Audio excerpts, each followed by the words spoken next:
Good afternoon. So, ഇന്ന് sociology ഓപ്ഷണലിന്റെ orientation സെഷനാണ്, first സെഷനാണ്. Basically എന്തുകൊണ്ട് sociology ഓപ്ഷണലിന്റെ പ്രത്യേകത എന്താണ് സോഷ്യോളജി ഓപ്ഷനിൽ നമ്മൾ പഠിക്കുന്നത്, അതേപോലെ തന്നെ എങ്ങനെയായിരിക്കും നമ്മുടെ ഒരു ബാച്ച് പോകുന്നത് എന്നുള്ള കാര്യങ്ങളായിരിക്കും ഇന്നത്തെ സെഷനിൽ നമ്മൾ ബേസിക്കലി ഡിസ്കസ് ചെയ്യാൻ പോകുന്നത്. സോഷ്യോളജിസ്റ്റിന്റെ ക്ലാസ്സസ് എങ്ങനെയായിരിക്കും പോവുക എന്ന കാര്യങ്ങളൊക്കെ നമ്മൾ ഡിസ്കസ് ചെയ്യും. അപ്പം ഒരു ഓപ്ഷണൽ സബ്ജക്റ്റിലേക്ക് വരുമ്പോൾ there are different factors which help you to understand ഏത് ഓപ്ഷനാണ് ചൂസ് ചെയ്യേണ്ടത് എന്നുള്ളത്. അത് ഓൾറെഡി നിങ്ങൾ കുറെ പേര് അതിലൂടെ പോയതായിരിക്കും, അത് നോക്കിയതിന് ശേഷമായിരിക്കും നിങ്ങൾ വന്നിട്ടുണ്ടാവുക. So most of the people, നിങ്ങൾക്ക് ചിലപ്പോൾ ചില ആളുകൾ സോഷ്യോളജി എന്തായാലും എടുക്കാം എന്ന് ഉറപ്പിച്ച ആളുകളായിരിക്കും, ചില ആളുകൾ സോഷ്യോളജി വേണോ വേറെ ഏതെങ്കിലും ഓപ്ഷനിൽ വേണോ എന്നുള്ളൊരു കൺഫ്യൂഷൻ സ്റ്റേജിൽ നിൽക്കുന്ന ആളുകളും ഉണ്ടാവാം. അപ്പം ഇങ്ങനെയുള്ള ആളുകൾ എന്തൊക്കെ ഫാക്ടേഴ്സ് ആണ് ഒരു ഓപ്ഷനിൽ ചൂസ് ചെയ്യുമ്പോൾ നിങ്ങൾ കൺസിഡർ ചെയ്യേണ്ടത് എന്നുള്ളത് ഞാൻ ജസ്റ്റ് ഒന്ന് പെട്ടെന്നൊന്ന് പറഞ്ഞു പോവാം. ഒന്നാമത്തെ കാര്യം എന്ന് പറഞ്ഞു കഴിഞ്ഞാൽ, നമ്മളൊരു ഓപ്ഷണൽ സബ്ജക്ട് നിൽക്കുമ്പോൾ നമ്മൾ എന്ത് ഫാക്ടർ ആണെന്ന് വെച്ച് കഴിഞ്ഞാൽ നമ്മുടെ ഇൻട്രസ്റ്റ് തന്നെയാണ്. നമുക്ക് ആ സബ്ജക്ട് പഠിക്കാനുള്ള താല്പര്യമുണ്ടോ എന്നുള്ളത് വളരെയധികം ഡിപ്പെൻഡഡ് ആയിരിക്കും. കാരണം സോഷ്യോളജി അല്ലെങ്കിൽ ഒരു ഓപ്ഷണൽ സബ്ജക്ട് എന്ന് പറയുന്നത്, ഏത് ഓപ്ഷണൽ സബ്ജക്ട് ആണെങ്കിലും ആ ഓപ്ഷണൽ സബ്ജക്ട് എന്ന് പറയുന്നത് ഒരു സംബന്ധിച്ചുള്ള ഒരു ഡിഗ്രി ലെവലിലുള്ള നോളജ് ആണ് നമ്മൾ ഇന്ന് ഡിമാൻഡ് ചെയ്യുന്നത്. അതായത് GS subject പഠിക്കുന്നതിനെക്കാട്ടും GS1, GS2, GS3 പഠിക്കുന്നതിനെക്കാട്ടും ഒക്കെ കൂടുതൽ ടൈം ചിലപ്പോൾ നിങ്ങൾ എന്ത് ചെയ്യേണ്ടി വരും, ഒരു പർട്ടിക്കുലർ സബ്ജക്റ്റിൽ തന്നെ ഇൻവെസ്റ്റ് ചെയ്യേണ്ടി വരും. അപ്പം അങ്ങനെ ഇൻവെസ്റ്റ് ചെയ്യുമ്പോൾ നിങ്ങൾക്ക് താല്പര്യമില്ലാത്ത സബ്ജക്റ്റ് ആണ് എന്നുണ്ടെങ്കിൽ ചിലപ്പോൾ നിങ്ങൾക്ക് പെട്ടെന്ന് ബോറടിക്കാനും നിങ്ങൾക്ക് എന്ത് ചെയ്യാനും ഇതിനകത്ത് പഠിക്കാൻ താല്പര്യമില്ല എന്ന രീതിയിലൊക്കെ തോന്നി കഴിഞ്ഞു കഴിഞ്ഞാൽ ഓപ്ഷണൽ സബ്ജക്ട് എടുക്കുന്നത് കുറച്ച് ബുദ്ധിമുട്ടായിട്ട് വരും.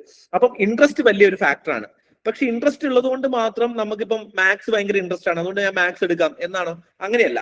നമുക്ക് ഇൻട്രസ്റ്റ് ഉള്ളത് കൊണ്ട് മാത്രമല്ല, ഇൻട്രസ്റ്റ് ഉള്ള സബ്ജക്റ്റിന് നമുക്ക് സ്കോറിംഗ് ആണോ എന്നുള്ള ഒരു കാര്യം കൂടി നമുക്ക് നോക്കേണ്ടതുണ്ട്. ഫോർ എക്സാമ്പിൾ, നമ്മൾ ചിലപ്പോൾ എന്ത് ചെയ്യുന്നു, നമുക്ക് ചിലപ്പോൾ ഈ പറഞ്ഞതുപോലെ എഞ്ചിനീയറിംഗ് സബ്ജക്ട് ഭയങ്കര ഇൻട്രസ്റ്റ് ആയിരിക്കും. മെക്കാനിക്കൽ എഞ്ചിനീയറിംഗ് നമുക്ക് ഓപ്ഷനായിട്ട് എടുക്കാം. മെക്കാനിക്കൽ എഞ്ചിനീയറിംഗ് ഓപ്ഷനിലാക്കി എടുക്കുന്നു, പക്ഷെ എന്തല്ല, മെക്കാനിക്കൽ എഞ്ചിനീയറിംഗ് സ്കോറിംഗ് അല്ല. അപ്പൊ അങ്ങനെയാണ് എന്നുണ്ടെങ്കിൽ നിങ്ങൾ ആ ഓപ്ഷൻ സബ്ജക്ട് എടുത്തതുകൊണ്ട് നിങ്ങളുടെ ഒബ്ജക്റ്റീവ് എന്താണ്? ക്ലിയർ സിവിൽ സർവീസ് എക്സാമിനേഷൻ എന്നുള്ളതാണ്. അപ്പൊ സിവിൽ സർവീസ് എക്സാമിനേഷൻ ക്ലിയർ ചെയ്യാൻ വേണ്ടിയിട്ട് ഏറ്റവും കൂടുതൽ സ്കോറിംഗ് ആയിട്ടുള്ള ഒരു ഓപ്ഷനിലാണോ നിങ്ങൾ എടുക്കുന്നത് എന്നുള്ളത് നിങ്ങൾ നോക്കണം. രണ്ടാമത്തെ കാര്യം എന്ന് പറയുന്നത് നമ്മുടെ വർക്ക് എത്രത്തോളം കുറയ്ക്കാം എന്നുള്ളതാണ്. അതായത് ഫോർ എക്സാമ്പിൾ, നമ്മൾ എന്ത് ചെയ്യുന്നു, ഓർഡിനറി ഓപ്ഷനിൽ പഠിക്കുന്നതിന് ഭാഗമായിട്ട് നമ്മൾ GS പഠിക്കാനുണ്ട്. അപ്പൊ ടോട്ടൽ മൊത്തം നമ്മൾ GS 1, 2, 3, 4 അതുപോലെ തന്നെ essay, then optional paper 1 and paper 2. അപ്പൊ 7 പേപ്പർ നമ്മൾ പഠിക്കാനുണ്ട്, സ്കോറിംഗ് പേപ്പർ തന്നെ. അപ്പം വീണ്ടും നമ്മുടെ വർക്ക് ലോഡ് കൂട്ടുന്നതാണോ വർക്ക് ലോഡ് കുറയ്ക്കുന്ന ഓപ്ഷനാണ് എന്നുണ്ടെങ്കിൽ which is again A good ഒരു ഓപ്ഷൻ ആണ് നിങ്ങൾക്ക് ആ ഓപ്ഷൻ എടുക്കാൻ വേണ്ടിയിട്ട്. ഓക്കെ, അപ്പൊ ഇതൊക്കെ എന്താണ് ബേസിക് ആയിട്ടുള്ള ഒരു ഫാക്ടർ ആയിട്ട് നിങ്ങൾക്ക് കൺസിഡർ ചെയ്യാം. എന്തുകൊണ്ടാണ് സോഷ്യോളജി ഓപ്ഷനിൽ വളരെ ഇമ്പോർട്ടന്റ് ആവുന്നതും അല്ലെങ്കിൽ എത്രയും ഈസി ആയിട്ട് നിങ്ങൾക്ക് എടുക്കാൻ പറ്റാം എന്ന് പറയാനുള്ള കാരണം എന്ന് പറഞ്ഞു കഴിഞ്ഞാൽ, ഈ UPSC ഓപ്ഷണൽ സബ്ജക്റ്റുകളുടെ ലിസ്റ്റ് നോക്കുകയാണെന്നുണ്ടെങ്കിൽ അതിൽ ഏറ്റവും കുറവ് പഠിക്കാനുള്ള ഒരു ഓപ്ഷൻ എന്ന് പറയുന്നത് സോഷ്യോളജി ഓപ്ഷനിലാണ്. 2 ഓപ്ഷണൽ സബ്ജക്റ്റുകളാണ് ശരിക്കും ഏറ്റവും കുറവ് സിലബസ് ഉള്ളത്, ഏറ്റവും ചെറിയ സിലബസ് ഉള്ളത്. ഓക്കെ, ഒന്ന് സോഷ്യോളജി, ഓക്കെ, 2 അത് കഴിഞ്ഞ് കഴിഞ്ഞാൽ ഏറ്റവും ചെറുത് എന്ന് പറയുന്ന ആന്ത്രോപോളജി. ഈ 2 സബ്ജക്റ്റുകളാണ് ബേസിക്കലി UPSC സിലബസ് തന്നെ നോക്കി കഴിഞ്ഞു കഴിഞ്ഞാൽ ഏറ്റവും കുറവ് സബ്ജക്ട് പഠിക്കാനുള്ള സിലബസ് എന്ന് പറയുന്നത്. കാരണം എന്താന്ന് വെച്ച് കഴിഞ്ഞാൽ 2 സബ്ജക്റ്റുകളും ഒരു കൊളോണിയൽ ബ്രിട്ടീഷ് പീരീഡിൽ, ഒന്ന് ആന്ത്രോപോളജി കൊളോണിയൽ ബ്രിട്ടീഷ് പീരീഡിലാണ് ഒറിജിൻ ചെയ്യുന്നത്. സോഷ്യോളജി വീണ്ടും ഒരു 18th സെഞ്ചുറി യൂറോപ്പിലാണ് ബേസിക്കലി എന്ത് ചെയ്യുന്നത്, ഈ ഒരു സബ്ജക്ട് ഉണ്ടായി വരുന്നത്. അപ്പൊ അതുവരെ സോഷ്യോളജി എന്ന് പറയുന്ന സബ്ജക്ട് ഇല്ല, അല്ലെങ്കിൽ അതുവരെ ആന്ത്രോപോളജി എന്ന് പറയുന്ന സബ്ജക്ട് ഇല്ല. അപ്പൊ ഒരുപാട് കാലങ്ങളുടെ പഠനങ്ങളൊന്നും ഈ സബ്ജക്റ്റിൽ നടന്നിട്ടില്ല. ഒരു 200-250 വർഷമായിട്ടുള്ള ഈ സബ്ജക്ട് ഉണ്ടായിട്ട് തന്നെ. അപ്പൊ സ്വാഭാവികമായിട്ടും എന്ത് ചെയ്യുന്നു, വളരെ കുറവ് കാര്യങ്ങൾ മാത്രമേ നമുക്ക് അതിന്റെ ഭാഗമായിട്ട് പഠിക്കാനുള്ളൂ.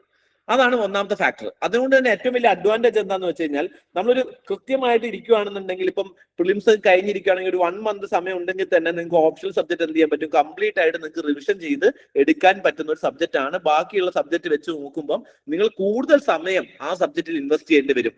സോഷ്യോളജിയിൽ വളരെ കുറച്ച് സമയം നിങ്ങൾക്ക് എന്ത് ചെയ്യാൻ പറ്റും, ഇൻവെസ്റ്റ് ചെയ്യാൻ പറ്റും. കാരണം എന്താണ്, സിലബസ് ചെറുതായതുകൊണ്ട് തന്നെ നിങ്ങൾക്ക് പെട്ടെന്ന് എന്ത് ചെയ്യാൻ പറ്റും, പഠിച്ചു തീർക്കാൻ പറ്റും.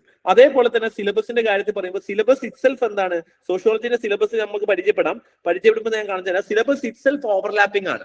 അതായത് നിങ്ങൾ ഒരു ചാപ്റ്റർ 1 എന്ത് പഠിച്ചോ അത് തന്നെയാണ് നിങ്ങൾ ചാപ്റ്റർ 2-ലും 3-ലും 4-ലും 5-ലും 6-ലും ഒക്കെ ഓവർലാപ്പിംഗ് ആയിട്ട് പഠിച്ചുകൊണ്ടേയിരിക്കും. അതായത് ഒരേ തിയറിയിൽ തന്നെ എന്ത് ചെയ്യുന്നു, നമ്മൾ പല സ്ഥലങ്ങളിൽ ആ തിയറി അപ്ലൈ ചെയ്യുന്നു എന്ന് മാത്രമേ ഉള്ളൂ. അതുകൊണ്ട് തന്നെ വളരെ കുറച്ച് എന്ത് ചെയ്യാനുള്ളൂ, നിങ്ങൾക്ക് പഠിക്കാനുള്ളൂ. പേപ്പർ 2 എന്നൊക്കെ പറയുന്നത് വളരെ ഒരു ബുക്കിന്റെ ചെറിയൊരു ബുക്കിന്റെ അത്രയും നിങ്ങൾക്ക് പേപ്പർ 2 പഠിക്കാനുള്ളൂ. വളരെ ചെറിയ ബുക്കായിരിക്കും പേപ്പർ 2 ഒക്കെ എന്ന് പറയുന്നത്. അപ്പൊ അത്രയും ചെറിയ സബ്ജക്റ്റ് ആയതുകൊണ്ട് പെട്ടെന്ന് പഠിച്ചു തീർക്കാനും അതേപോലെ തന്നെ സബ്ജക്ട് എന്ത് ചെയ്യാനും പെട്ടെന്ന് ചെയ്ത് തീർക്കാനും നിങ്ങൾക്ക് വളരെ ഈസി ആയിരിക്കും സോഷ്യോളജി എന്ന് പറയുന്നത്. ദെൻ ജനറൽ സ്റ്റഡീസിന്റെ ആയിട്ടുള്ള ഓവർലാപ്പിംഗ് നിങ്ങൾ നോക്കുകയാണെന്നുണ്ടെങ്കിൽ നമുക്ക് മേജർ ആയിട്ട് വരുന്ന ജനറൽ സ്റ്റഡീസിന്റെ ഓവർലാപ്പിംഗ് വരുന്നത്, ഒന്ന് നിങ്ങൾക്ക് GS1 ഡയറക്റ്റ് ആയിട്ട് സൊസൈറ്റി, ഇന്ത്യൻ സൊസൈറ്റി എന്ന് പറയുന്ന ടോപ്പിക് നിങ്ങൾക്ക് ഡയറക്റ്റ് ആയിട്ട് വരും. അതേപോലെ തന്നെ GS2 നിങ്ങൾ നോക്കുകയാണെങ്കിൽ സോഷ്യൽ ജസ്റ്റിസ് പോയിന്റിലൊക്കെ നിങ്ങൾക്ക് ചെറിയ ചെറിയ സോഷ്യോളജിക്കൽ അഡീഷൻസ് അവിടെ ചെയ്യാൻ പറ്റും. അതേപോലെ എത്തിക്സിൽ പേപ്പർ 4 എത്തിക്സ് എന്നാണ് സോഷ്യോളജിയിൽ നിന്ന് വളരെ റിലേറ്റഡ് ആണ്, സൊസൈറ്റിയുമായി ബന്ധപ്പെടുന്നതായതുകൊണ്ട് തന്നെ ഒരുപാട് പോയിന്റ് നിങ്ങൾക്ക് എത്തിക്സിൽ നിങ്ങൾക്ക് എഴുതാൻ പറ്റും. ദെൻ നിങ്ങളുടെ എസ്സേ പേപ്പറിലേക്ക് വരുമ്പം ഒരു എസ്സേ നിങ്ങൾക്ക് മിനിമം എന്ത് ചെയ്യും, ഒരു സോഷ്യൽ ആംഗിളിൽ നിന്ന് വരുന്ന ഒരു എസ്സേ നിങ്ങൾക്ക് എന്ത് ചെയ്യാൻ പറ്റും, എസ്സേയിൽ മിനിമം ഒരു എസ്സേ എങ്കിലും അവിടെ നിങ്ങൾക്ക് കിട്ടും എന്നുള്ളതാണ്. സോ നിങ്ങളുടെ പേപ്പർ എത്തിക്സിൽ നിങ്ങൾക്ക് ഹെൽപ്ഫുൾ ആയിരിക്കും, GS1 ഹെൽപ്ഫുൾ ആയിരിക്കും. അതേപോലെ തന്നെ എന്താണ് നിങ്ങളുടെ എസ്സേ പേപ്പറിനും സോഷ്യോളജി പഠിക്കുന്നത് വളരെ ഹെൽപ്ഫുൾ ആയിരിക്കും. ഓക്കെ, സോ സിലബസുമായിട്ട് എന്ത് ചെയ്യണം, നിങ്ങൾക്ക് ഓവർലാപ്പിംഗ് ഉണ്ട്. ഇപ്പൊ സിലബസിന്റെ ഓവർലാപ്പിംഗ് നിങ്ങൾ നോക്കിക്കഴിഞ്ഞാൽ ഇന്ത്യൻ സൊസൈറ്റിയിൽ 70 മാർക്ക്, സോഷ്യൽ ജസ്റ്റിസിന് ഒരു 50 മാർക്ക്, അതേപോലെ ഈ ലാൻഡ് റിഫോംസ്, അഗ്രികൾച്ചർ റിഫോംസ് എന്നൊക്കെ പറയുന്ന ടോപ്പിക്കുകൾ നമ്മൾ ബേസിക്കലി സോഷ്യോളജിയിൽ കുറച്ചൊരു ഡീറ്റെയിൽ ആയിട്ട് കവർ ചെയ്യുന്നുണ്ട്. അത് GS3 വരുന്ന ടോപ്പിക്കാണ്. അതേപോലെ തന്നെ എത്തിക്സ് ആൻഡ് അനാലിസിസിലും എസ്സേയിലും എന്ത് ചെയ്യും, നിങ്ങൾക്ക് ഓവർലാപ്പിംഗ് ആയിട്ട് സബ്ജക്ട് വരുന്നു. അപ്പം എന്തുകൊണ്ടൊക്കെയാണ് അതല്ലാതെ മറ്റൊരു റീസൺ നോക്കുകയാണെന്നുണ്ടെങ്കിൽ material availability is one of the important aspects. ഇപ്പൊ നിങ്ങൾക്ക് സോഷ്യോളജിക്ക് എന്ത് ചെയ്യുന്നുണ്ട്, ഇപ്പൊ നമ്മൾ എന്ത് ചെയ്യുന്നുണ്ട്, സോഷ്യോളജിസ്റ്റിന്റെ തന്നെ 2 ബുക്സുകളാണ് നമ്മൾ പ്രൊവൈഡ് ചെയ്യുന്നത്, പേപ്പർ 1 പേപ്പർ 2. ഈ 2 ബുക്സുകൾ കോംപ്രിഹെൻഡ് ആയിട്ട് സോഷ്യോളജിയുടെ എല്ലാ കാര്യങ്ങളും എന്ത് ചെയ്യുന്നുണ്ട്, കോംപ്രിഹെൻഡ് ആയിട്ട് കവർ ചെയ്യുന്നത് കൊണ്ട് തന്നെ ഇതിന്റെ പുറത്ത് നിങ്ങൾ എന്ത് ചെയ്യേണ്ട കാര്യമില്ല, പുതിയൊരു മെറ്റീരിയൽ വായിക്കേണ്ട ആവശ്യം വരുന്നില്ല. നിങ്ങൾ ഈ മെറ്റീരിയൽ മാത്രം വായിച്ചാൽ മതി. അതേപോലെ തന്നെ സബ്ജക്റ്റിന്റെ സിലബസിന്റെ ഒരു ഫാക്ടർ, എന്തുകൊണ്ട് സിലബസ് ഈസി ആവുന്നു എന്ന് ചോദിച്ചു കഴിഞ്ഞാൽ റിലേറ്റബിലിറ്റി ഓഫ് സിലബസ് ആണ്. നിങ്ങൾക്ക് വളരെ ഈസി ആയിട്ട് നിങ്ങൾക്ക് റിലേറ്റ് ചെയ്യാൻ പറ്റുന്ന കാര്യങ്ങൾ മാത്രമേ നമ്മൾ എന്ത് ചെയ്യുന്നുള്ളൂ, സോഷ്യോളജിയിൽ പഠിക്കുന്നുള്ളൂ. ഇനി അതെന്താന്നൊക്കെയുള്ള നമുക്ക് കുറച്ചുകൂടി അങ്ങോട്ട് ഡിസ്കസ് ചെയ്യാം. പക്ഷെ അതിന് മുന്നേ ഞാൻ സിലബസിനെ ഒന്ന് ജസ്റ്റ് ഒന്ന് ഇൻട്രൊഡ്യൂസ് ചെയ്ത് തരാം. സോഷ്യോളജിയുടെ സിലബസിൽ എന്തൊക്കെയാണ് നമുക്കൊരു സോഷ്യോളജിയിൽ പഠിക്കാനുള്ളതെന്ന് ഞാൻ ജസ്റ്റ് ഒന്ന് പറഞ്ഞുതരാം. സോഷ്യോളജിയുടെ സിലബസ് പോവുകയാണെന്നുണ്ടെങ്കിൽ ഫസ്റ്റ് പേപ്പർ 1 നമ്മൾ നോക്കുകയാണെങ്കിൽ പേപ്പർ 1 നിങ്ങൾക്ക് 10 ചാപ്റ്റേഴ്സ് ആണ് ഉണ്ടാവുക. 10 ചാപ്റ്റർ ആയിരിക്കും പേപ്പർ 1 ഉണ്ടാവുക. സോഷ്യോളജി എന്ന് പറയുന്നത് എന്താണ്, വാട്ട് ഈസ് സോഷ്യോളജി, സോഷ്യോളജി എങ്ങനെയാണ് ഒറിജിൻ ചെയ്തത്, അതാണ് ഞാൻ നേരത്തെ പറഞ്ഞ 18th സെഞ്ചുറി യൂറോപ്പിലാണ് ബേസിക്കലി സോഷ്യോളജി ഒറിജിൻ ചെയ്തത്. അപ്പം അതെങ്ങനെയാണ് സോഷ്യോളജി ഒറിജിൻ ചെയ്തത് എന്നുള്ളതൊക്കെയാണ് നമ്മൾ എന്ത് വിളിക്കുന്നത്, സോഷ്യോളജിയെ പറ്റി പഠിക്കുന്നത്. 2 സോഷ്യോളജി ആസ് എ സയൻസ്. എന്തുകൊണ്ടാണ് സോഷ്യോളജി പണ്ട് ഇനിഷ്യലി വന്നപ്പം സോഷ്യോളജി സയൻസ് ആണോ സോഷ്യൽ സയൻസ് ആണോ എന്നുള്ള സബ്ജക്ട് ഒരു സംശയം ഉണ്ടായിരുന്നു. അപ്പൊ സോഷ്യോളജി ഒരു സോഷ്യൽ സയൻസ് ആണോ സയൻസ് ആണോ എന്നുള്ള ഒരു ഡിസ്കഷൻ ആണ്. Research methodology is actually not sociology, it is actually നിങ്ങൾ ഒരു ഓപ്ഷണൽ പേപ്പർ എടുക്കുകയാണെങ്കിൽ അതിനകത്ത് ഒരു ചാപ്റ്റർ റിസർച്ച് മെത്തഡോളജി ആയിരിക്കും. കാരണം അതിനകത്ത് എന്താണ്, എങ്ങനെയൊക്കെ റിസർച്ച് ചെയ്യാം, എന്താണ് സർവേ മെത്തേഡ്, എന്താണ് ഇന്റർവ്യൂ മെത്തേഡ്, എന്താണ് ബേസിക്കലി ക്വസ്റ്റിനെയർ എന്നുള്ള പഠിക്കുന്ന ബേസിക് ആയ സാധനങ്ങളാണ് നിങ്ങൾ സ്കൂളിലൊക്കെ പഠിച്ചിട്ടുണ്ടാവും, അത് അല്ലെങ്കിൽ ഡിഗ്രിക്ക് എന്തായാലും പഠിച്ചിട്ടുണ്ടാവും. ഇനി ഇതിലാണ് സോഷ്യോളജിക്കൽ തിങ്കേഴ്സ് വരുന്നത്. തിങ്കേഴ്സിന്റെ കാര്യത്തിൽ നമുക്ക് വരുന്നത് 6 തിങ്കേഴ്സ് ആണ് നമുക്ക് പഠിക്കാനുള്ളത്. ഈ 6 തിങ്കേഴ്സിനെ പറ്റിയിട്ടാണ് ബേസിക്കലി നമ്മൾ ഇതിനകത്ത് പഠിക്കുന്നുള്ളൂ. 6 മേജർ തിങ്കേഴ്സ് ആണ് സോഷ്യോളജിയിൽ പഠിക്കാനുള്ളത്. അതിൽ കുറേയൊക്കെ തിങ്കേഴ്സ് നിങ്ങൾക്ക് ഓൾറെഡി അറിയായിരിക്കും. ഇപ്പൊ ഫോർ എക്സാമ്പിൾ കാൾ മാക്സ് എന്താണ് പറഞ്ഞത് എന്നുള്ള ഒരു ബേസിക് ഐഡിയ എല്ലാ മലയാളികൾക്കും അറിയായിരിക്കും. എന്തായിരിക്കും പറഞ്ഞിട്ടുണ്ടാവുക, ബൂർഷാസികൾ എന്താണ്, ശരിയല്ല, ബൂർഷാസികളാണ് എന്ത് ചെയ്യുന്നത്, എക്സ്പ്ലോയിറ്റ് ചെയ്യുന്നത്, അല്ലെ. സോ ബൂർഷാസികൾക്കെതിരെ നിൽക്കുന്നതാണ് കാൾ മാക്സിന്റെ മേജർ ആയിട്ടുള്ള ഒരു പോളിസി. അപ്പം ബൂർഷാസി എന്ത് പറയുന്നു, ബൂർഷാസിക്ക് എതിരെ പറയാ എന്നുള്ളത് കാൾ മാക്സ് ചെയ്തോളാം. ഓക്കെ, ഇപ്പം UDF-ന്റെ ആളാണ് തോന്നുന്നു ഇപ്പൊ തിരിച്ചത്. ഇനി കാൾ മാക്സ് രണ്ടാമത്തെ ഒരാൾ എന്ന് പറയുന്നത് എന്താണ്, ബേസിക്കലി നമുക്ക് എമിലി ഡർക്കെയിമിനെ പഠിക്കാനുണ്ട്. ഡർക്കെയിം ഒക്കെ ഇനിഷ്യൽ സോഷ്യോളജിസ്റ്റ് ആണ്. ഡർക്കെയിം എന്താന്ന് നമുക്ക് പറഞ്ഞുതരാം. അതേപോലെ തന്നെ നമുക്ക് താൽക്കോട്ട് പാർസനെ പറ്റി പഠിക്കാനുണ്ട്. താൽക്കോട്ട് പാർസൺ എന്ന് പറയുന്ന തിങ്കർ ഉണ്ട്. ദെൻ വെബർ എന്ന് പറയുന്ന ഒരു തിങ്കർ ഉണ്ട്. Then Robert K Merton. Then we also have GH Mead. Okay, ഇങ്ങനെ 6 തിങ്കേഴ്സ് ആണ് പഠിക്കാനുള്ളത്. The beauty here is that Durkheim എന്ത് പറഞ്ഞോ, ഡർക്കെയിം സൊസൈറ്റിയെ പറ്റിയാണല്ലോ പഠിക്കുന്നത്. അപ്പൊ സൊസൈറ്റി എന്ന് പറയുമ്പോൾ സൊസൈറ്റിയിൽ എന്തൊക്കെ ഉണ്ടാവും, സൊസൈറ്റിയിൽ ഡിഫറെന്റ് ആയിട്ടുള്ള ഇൻസ്റ്റിറ്റ്യൂഷൻ ഉണ്ടാവും, അല്ലെ. സൊസൈറ്റി നിങ്ങൾ നോക്കുവാണെങ്കിൽ റിലീജിയൻ ഉണ്ടാവും, ഫാമിലി ഉണ്ടാവും, സൊസൈറ്റിയിൽ അങ്ങനെ കുറെ സാധനങ്ങൾ ഉണ്ടാവുമല്ലോ. റിലീജിയൻ ഉണ്ട്, ഫാമിലി ഉണ്ട്, പൊളിറ്റിക്സ് ഉണ്ട്. ഇപ്പൊ നമ്മൾ ഇലക്ഷൻ ഒക്കെ വരുന്നു, പൊളിറ്റിക്സ് ഉണ്ട്. അങ്ങനെ ഡിഫറെന്റ് ഇൻസ്റ്റിറ്റ്യൂഷൻസ് ഉണ്ട്. ബേസിക്കലി ഇവർ എന്താ ചെയ്യുന്നത് വെച്ച് കഴിഞ്ഞാൽ കാൾ മാക്സ് എന്ത് പറഞ്ഞിട്ടുണ്ടാവും, ഇപ്പൊ റിലീജിയനെ പറ്റി കാൾ മാക്സ് എന്തായിരിക്കും പറഞ്ഞിട്ടുണ്ടാവും, ഇതേപോലെ തന്നെ റിലീജിയൻ എന്തായിരിക്കും, ബൂർഷകളുടെ കയ്യിലുള്ള ഒരു എന്താണ് ടൂൾ ആണ് റിലീജിയൻ എന്നായിരിക്കും പറഞ്ഞിട്ടുണ്ടാവുക. ഇതേപോലെ ഫാമിലിയുടെ ചാപ്റ്റർ വരുമ്പോൾ വീണ്ടും അവിടെ കാൾ മാക്സ് വരും. കാൾ മാക്സ് എന്താണ് ഫാമിലിയെ പറ്റി പറഞ്ഞത്. അപ്പൊ ഈ തിയറിയിലെ ഈ ഒരു ചാപ്റ്റർ പഠിച്ചു കഴിയുമ്പോൾ തന്നെ നിങ്ങൾക്ക് എന്താണ് കാൾ മാക്സ് സ്ട്രാറ്റിഫിക്കേഷനിൽ പറഞ്ഞത്, എന്താണ് എക്കണോമിക്സിൽ പറഞ്ഞത്, എന്താണ് പൊളിറ്റിക്സിൽ പറഞ്ഞത്, എന്താണ് റിലീജിയനിൽ പറഞ്ഞത്, എന്താണ് ഫാമിലി പറഞ്ഞത്, എന്താണ് സോഷ്യൽ ചേഞ്ചിൽ പറഞ്ഞത്, എല്ലാം ഒന്ന് തന്നെയാണ്. പക്ഷെ എന്ത് ചെയ്യുന്നു, ആ ചാപ്റ്ററിനനുസരിച്ച് നമ്മൾ അതിന്റെ വാക്കുകൾ മാറ്റുന്നു എന്നുള്ളത് മാത്രമേ ഉള്ളൂ. തിയറി എന്താണ്, സെയിം ആണ്. അതായത് ഈ 6 ആളുകളും ഈ പിന്നീട് കാണുന്ന ചാപ്റ്ററിൽ കാണുന്ന ഇൻസ്റ്റിറ്റ്യൂഷനിൽ പറയുന്നത് എന്തായിരിക്കും, ഓവർലാപ്പിംഗ് ആയിരിക്കും. ഓക്കെ, കാൾ മാർക്സ് റിലീജിയനിൽ പറയുന്ന റിലീജിയൻ എന്ന് പറയുന്നത് it's a tool in the hands of bourgeoisies. അതായത് ക്യാപിറ്റലിസ്റ്റുകൾ എന്ത് ചെയ്യുന്നു, റിലീജിയൻ ഉപയോഗിച്ച് ആളുകളെ എക്സ്പ്ലോയിറ്റ് ചെയ്യുന്നു. ഫാമിലിയിൽ എന്തായിരിക്കും കാൾ മാർക്സ് അങ്ങനെയാണെങ്കിൽ പറഞ്ഞിട്ടുണ്ടാവുക, ഫാമിലീസ് ആരെ ഹെൽപ്പ് ചെയ്യാൻ വേണ്ടിയിട്ടാണ്, ക്യാപിറ്റലിസ്റ്റുകളെ ഹെൽപ്പ് ചെയ്യാൻ വേണ്ടിയിട്ടാണ്. കാരണം family will provide labour force to companies, വർക്കേഴ്സിനെ പ്രൊവൈഡ് ചെയ്യുന്നതാണ് ഫാമിലിയുടെ ഡ്യൂട്ടി. അതേപോലെ തന്നെ ഫാമിലി എന്ത് ചെയ്യുന്നുണ്ട്, ഫാമിലി ഈ പറയുന്ന ലേബേഴ്സിനെ പ്രൊവൈഡ് ചെയ്യുന്നു. അതുപോലെ വർക്കറിന്റെ സ്വഭാവം എന്ത് ചെയ്യുന്നു, ഫാമിലി കൺട്രോൾ ചെയ്യുന്നു. അതുകൊണ്ട് ആരെയാണ് ഇത് ഹെൽപ്പ് ചെയ്യുന്നത്, ഇൻഡസ്ട്രീസിലാണ് ഇത് ഹെൽപ്പ് ചെയ്യുന്നത്. കണ്ടോ, എല്ലായിടത്തും എന്താണ്, ഒരേ കാര്യമാണ് കാൾ മാർക്സ് പറഞ്ഞുകൊണ്ടിരിക്കുന്നത്. So once you have covered the thinkers, mostly എന്താണ്, ഇതിന്റെ ഒരു ഓവർലാപ്പ് ആണ് ബേസിക്കലി പേപ്പർ 1 പിന്നീട് നമുക്ക് എല്ലാം കാണാൻ പറ്റുക. അതിലേക്ക് നമ്മൾ നോക്കുമ്പോൾ പിന്നീട് തിങ്കേഴ്സ് കഴിഞ്ഞ് കഴിഞ്ഞാൽ നമുക്ക് വരുന്ന ചാപ്റ്റേഴ്സ് എന്താണ് സ്ട്രാറ്റിഫിക്കേഷൻ, അതായത് എന്താണ് കാസ്റ്റ് സിസ്റ്റം, അതേപോലെ തന്നെ എന്താണ് എക്കണോമിക്കൽ ലൈഫിനെ പറ്റി എന്താണ് പറയുന്നത്, അതേപോലെ പൊളിറ്റിക്സിൽ എന്താണ്, റിലീജിയനിൽ എന്താണ്, കിൻഷിപ്പ് എന്ന് പറയുന്ന ഫാമിലി, സോഷ്യൽ ചേഞ്ച് എന്താണ്. ഇത്രയേ ഉള്ളൂ പേപ്പർ 1 എന്ന് പറയുന്നത്. പേപ്പർ 1 ആണ് ബേസിക്കലി സോഷ്യോളജിയിൽ ഉള്ളതിൽ കുറച്ച് വലിപ്പം ഉണ്ട് എന്നെങ്കിൽ പറയാൻ പറ്റുന്നത് പേപ്പർ 1 ആണ്. പക്ഷെ അത് വളരെ കോംപ്രിഹെൻഡ് ആയിട്ട് നമുക്ക് എന്ത് ചെയ്യാൻ പറ്റും, കവർ ചെയ്ത് തീർക്കാൻ പറ്റും. പേപ്പർ 2ലേക്ക് വരുമ്പോൾ വളരെ ചെറുതാണ് പേപ്പർ 2 എന്ന് പറയുന്നത്. കാരണം 1950 ശേഷമാണ് ബേസിക്കലി ഇന്ത്യയിൽ സോഷ്യോളജി എന്നത്. പേപ്പർ 2 വരുന്നത് ഇന്ത്യൻ സോഷ്യോളജിയാണ് കേട്ടോ. സോ ഇന്ത്യൻ സോഷ്യോളജിയാണ് പേപ്പർ 2 വരുന്നത്. അതും 1950 ശേഷമാണ് ബേസിക്കലി ഇന്ത്യൻ സോഷ്യോളജി ഡെവലപ്പ് ചെയ്ത് വരുന്നത്. അതുകൊണ്ട് തന്നെ ഇപ്പൊ നിങ്ങൾ ആലോചിച്ച് നോക്കിക്കുക, ഒരു 78 ഇയേഴ്സ് ഓഫ് ഇൻഡിപെൻഡൻസ് ആയിട്ടുള്ളൂ. അപ്പൊ ഒരു 78 വർഷത്തെ സോഷ്യോളജി മാത്രമേ നമുക്ക് പഠിക്കാനുള്ളൂ. അതുകൊണ്ട് തന്നെ നമുക്ക് വളരെ കുറച്ച് മാത്രമേ ഇവിടെ പഠിക്കാനുള്ളൂ. ഇവിടെ നമുക്ക് എന്ത് ചെയ്യാണ്ട് കുറച്ച് തിങ്കേഴ്സ് ഉണ്ട്. അതായത് ഇപ്പം GS ഗുരിയെ എന്ന് പറയുന്ന തിങ്കേഴ്സ് ഉണ്ട്, അതേപോലെ തന്നെ MN ശ്രീനിവാസ് ഉണ്ട്, അതേപോലെ തന്നെ നമുക്ക് ഇങ്ങനെ ഡിഫറെന്റ് തിങ്കേഴ്സ് ഉണ്ട്. ഇത് നമുക്ക് കുറച്ചുകൂടി ഡീറ്റെയിൽ ആയിട്ട് പഠിക്കാം. തിങ്കേഴ്സ് എന്ന് കേൾക്കും നിങ്ങൾക്ക് പേടിയാവും, പക്ഷേ ആക്ച്വലി നമ്പർ ഓഫ് തിങ്കേഴ്സ് എന്താണ്, ബാക്കി ഏത് ഓപ്ഷൻ സബ്ജക്ട് എടുത്തു കഴിഞ്ഞാലും തിങ്കേഴ്സ് ഇവിടെ കുറവായിരിക്കും. അതേപോലെ തന്നെ കൊളോണിയൽ റൂളിന്റെ ഇമ്പാക്ട് എന്താണ് നമ്മൾ പഠിക്കുന്നുണ്ട്. അതായത് ബ്രിട്ടീഷുകാർ നമ്മൾ ഭരിച്ചുകൊണ്ടുള്ള ഇമ്പാക്ട് എന്താണെന്നുള്ളത് കുറച്ച് കാര്യങ്ങൾ നിങ്ങൾക്ക് അറിയായിരിക്കും. ഇപ്പൊ റെയിൽവേ വന്നു, അതേപോലെ അല്ലെങ്കിൽ ബ്രിട്ടീഷുകാർ വന്നുകൊണ്ടാണ് ഇന്ത്യയിൽ കാസ്റ്റ് സിസ്റ്റം വന്നത്, ട്രൈബൽസ് വന്നിട്ടുള്ളത്, നമ്മളെ എക്സ്പ്ലോയിറ്റ് ചെയ്തു, അതല്ലേ, ഇതൊക്കെ എന്താണ് ബ്രിട്ടീഷുകാർ വന്നുള്ള കാര്യങ്ങളാണ്. അതേപോലെ സോഷ്യൽ സ്ട്രക്ചറിങ് എങ്ങനെയാണ്, അഗ്രീറിയൻ സൊസൈറ്റി എങ്ങനെയാണ്, ഇൻഡസ്ട്രിയൽ സൊസൈറ്റി എങ്ങനെയാണ്, ഒരു സർവീസ് സെക്ടർ സൊസൈറ്റി എങ്ങനെയാണ്, എന്താണ് കാസ്റ്റ് എങ്ങനെയാണ് ഡെവലപ്പ് ആവുന്നത്, ഇങ്ങനെ ഇത്തരത്തിലുള്ള കാര്യങ്ങളൊക്കെയാണ് ബേസിക്കലി സോഷ്യോളജിയിൽ നമ്മൾ എന്ത് ചെയ്യുന്നത്, പഠിക്കുന്നത്. ഓക്കെ, പേപ്പർ 2 നിങ്ങൾ നോക്കിക്കഴിഞ്ഞാൽ പേപ്പർ 2 ഒരു 1 മന്ത് ക്ലാസ്സസ് മാത്രം മതി. പ്രോപ്പർ ആയിട്ട് ഒരു 2 hours ക്ലാസ് വെച്ച് പോവുകയാണെങ്കിൽ 1 മന്ത് കൊണ്ട് പേപ്പർ 2 തീരും. അത്രയും ചെറുതാണ് ബേസിക്കലി പേപ്പർ 2 എന്ന് പറയുന്നത്, സിലബസ് എന്ന് പറയുന്നത്. ഓക്കെ, ആ പേപ്പർ 2ന്റെ സിലബസിൽ ബേസിക്കലി നിങ്ങൾ നോക്കിക്കഴിഞ്ഞ് കഴിഞ്ഞാൽ വളരെ ചെറുതായിട്ട് എന്ത് ചെയ്യാൻ പറ്റും, ആ ടോപ്പിക്സുകൾ നിങ്ങൾക്ക് കവർ ചെയ്ത് തീർക്കാൻ പറ്റും. ഇതിന് രണ്ടിനും നമ്മൾ എന്ത് ചെയ്യുന്നുണ്ട്, മറ്റേ മെറ്റീരിയൽസ് പ്രൊവൈഡ് ചെയ്യുന്നുണ്ടാവും. അതായത് കോംപ്രിഹെൻഡ് ആയിട്ട് നിങ്ങൾക്ക് എന്ത് ചെയ്യും, ഇപ്പൊ ഓൾറെഡി ജോയിൻ ചെയ്തവർക്ക് മെറ്റീരിയൽസ് ഞാൻ കൊടുത്തിട്ടുണ്ടാവും. അല്ലാത്തവർക്ക് ഇപ്പൊ ഫോർ എക്സാമ്പിൾ ഇത് പേപ്പർ 2ന്റെ മെറ്റീരിയൽ ആണ്. പേപ്പർ 2ന്റെ മെറ്റീരിയൽ കണ്ടത് ഇത്രയേ ഉള്ളൂ, വളരെ ചെറിയ ബുക്കാണ് പേപ്പർ 2ന്റെ മെറ്റീരിയൽ എന്ന് പറയുന്നത്. പേപ്പർ 1 ആണ് ഇത്. പേപ്പർ 1 ബേസിക്കലി കണ്ടില്ല, പേപ്പർ 1 ആണ് ആകെ ഉള്ളതിൽ കുറച്ച് വെച്ചത്, പക്ഷെ ഇത് വലിയ ലെറ്ററിംഗ് ആണ് ബേസിക്കലി.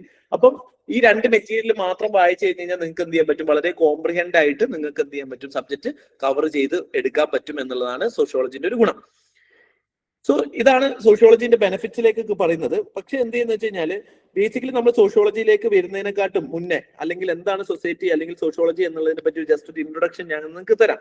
സോഷ്യോളജി പറ്റി പറയുമ്പോൾ സോഷ്യോളജി എന്ന് പറയുന്നത് ആക്ച്വലി 2 ആയിട്ട് നമ്മൾ ക്ലാസിഫൈ ചെയ്യാം. അതായത് സോഷ്യോളജി എന്ന് പറയുന്നത് ആകെ 2 കാര്യങ്ങളേ ഉള്ളൂ. ഈ 2 ആയിട്ട് നമ്മൾ ക്ലാസിഫൈ ചെയ്യാം. അത് 2 വിഭാഗം ആളുകളാണുള്ളത്, അല്ലെ? സോഷ്യോളജിയിൽ 2 വിഭാഗം ആളുകളാണുള്ളത്. 2 തരത്തിൽ നമുക്ക് തിങ്കേഴ്സിനെ മാറ്റാം. ഒരാളുകൾ വിചാരിക്കുന്നത് സൊസൈറ്റിയിൽ എന്തുണ്ട്, കുറെ ഇൻസ്റ്റിറ്റ്യൂഷൻസ് ഉണ്ട്. എന്താണ് ഇൻസ്റ്റിറ്റ്യൂഷൻസ് എന്ന് വെച്ച് കഴിഞ്ഞാല് ഈ നേരത്തെ നമ്മൾ കണ്ടത് തന്നെ ഫാമിലി, റിലീജിയൻ, പൊളിറ്റിക്സ്, ഈ പറഞ്ഞ പോലെ കാസ്റ്റ് സിസ്റ്റം പോലെയുള്ള സ്ട്രാറ്റിഫിക്കേഷൻ.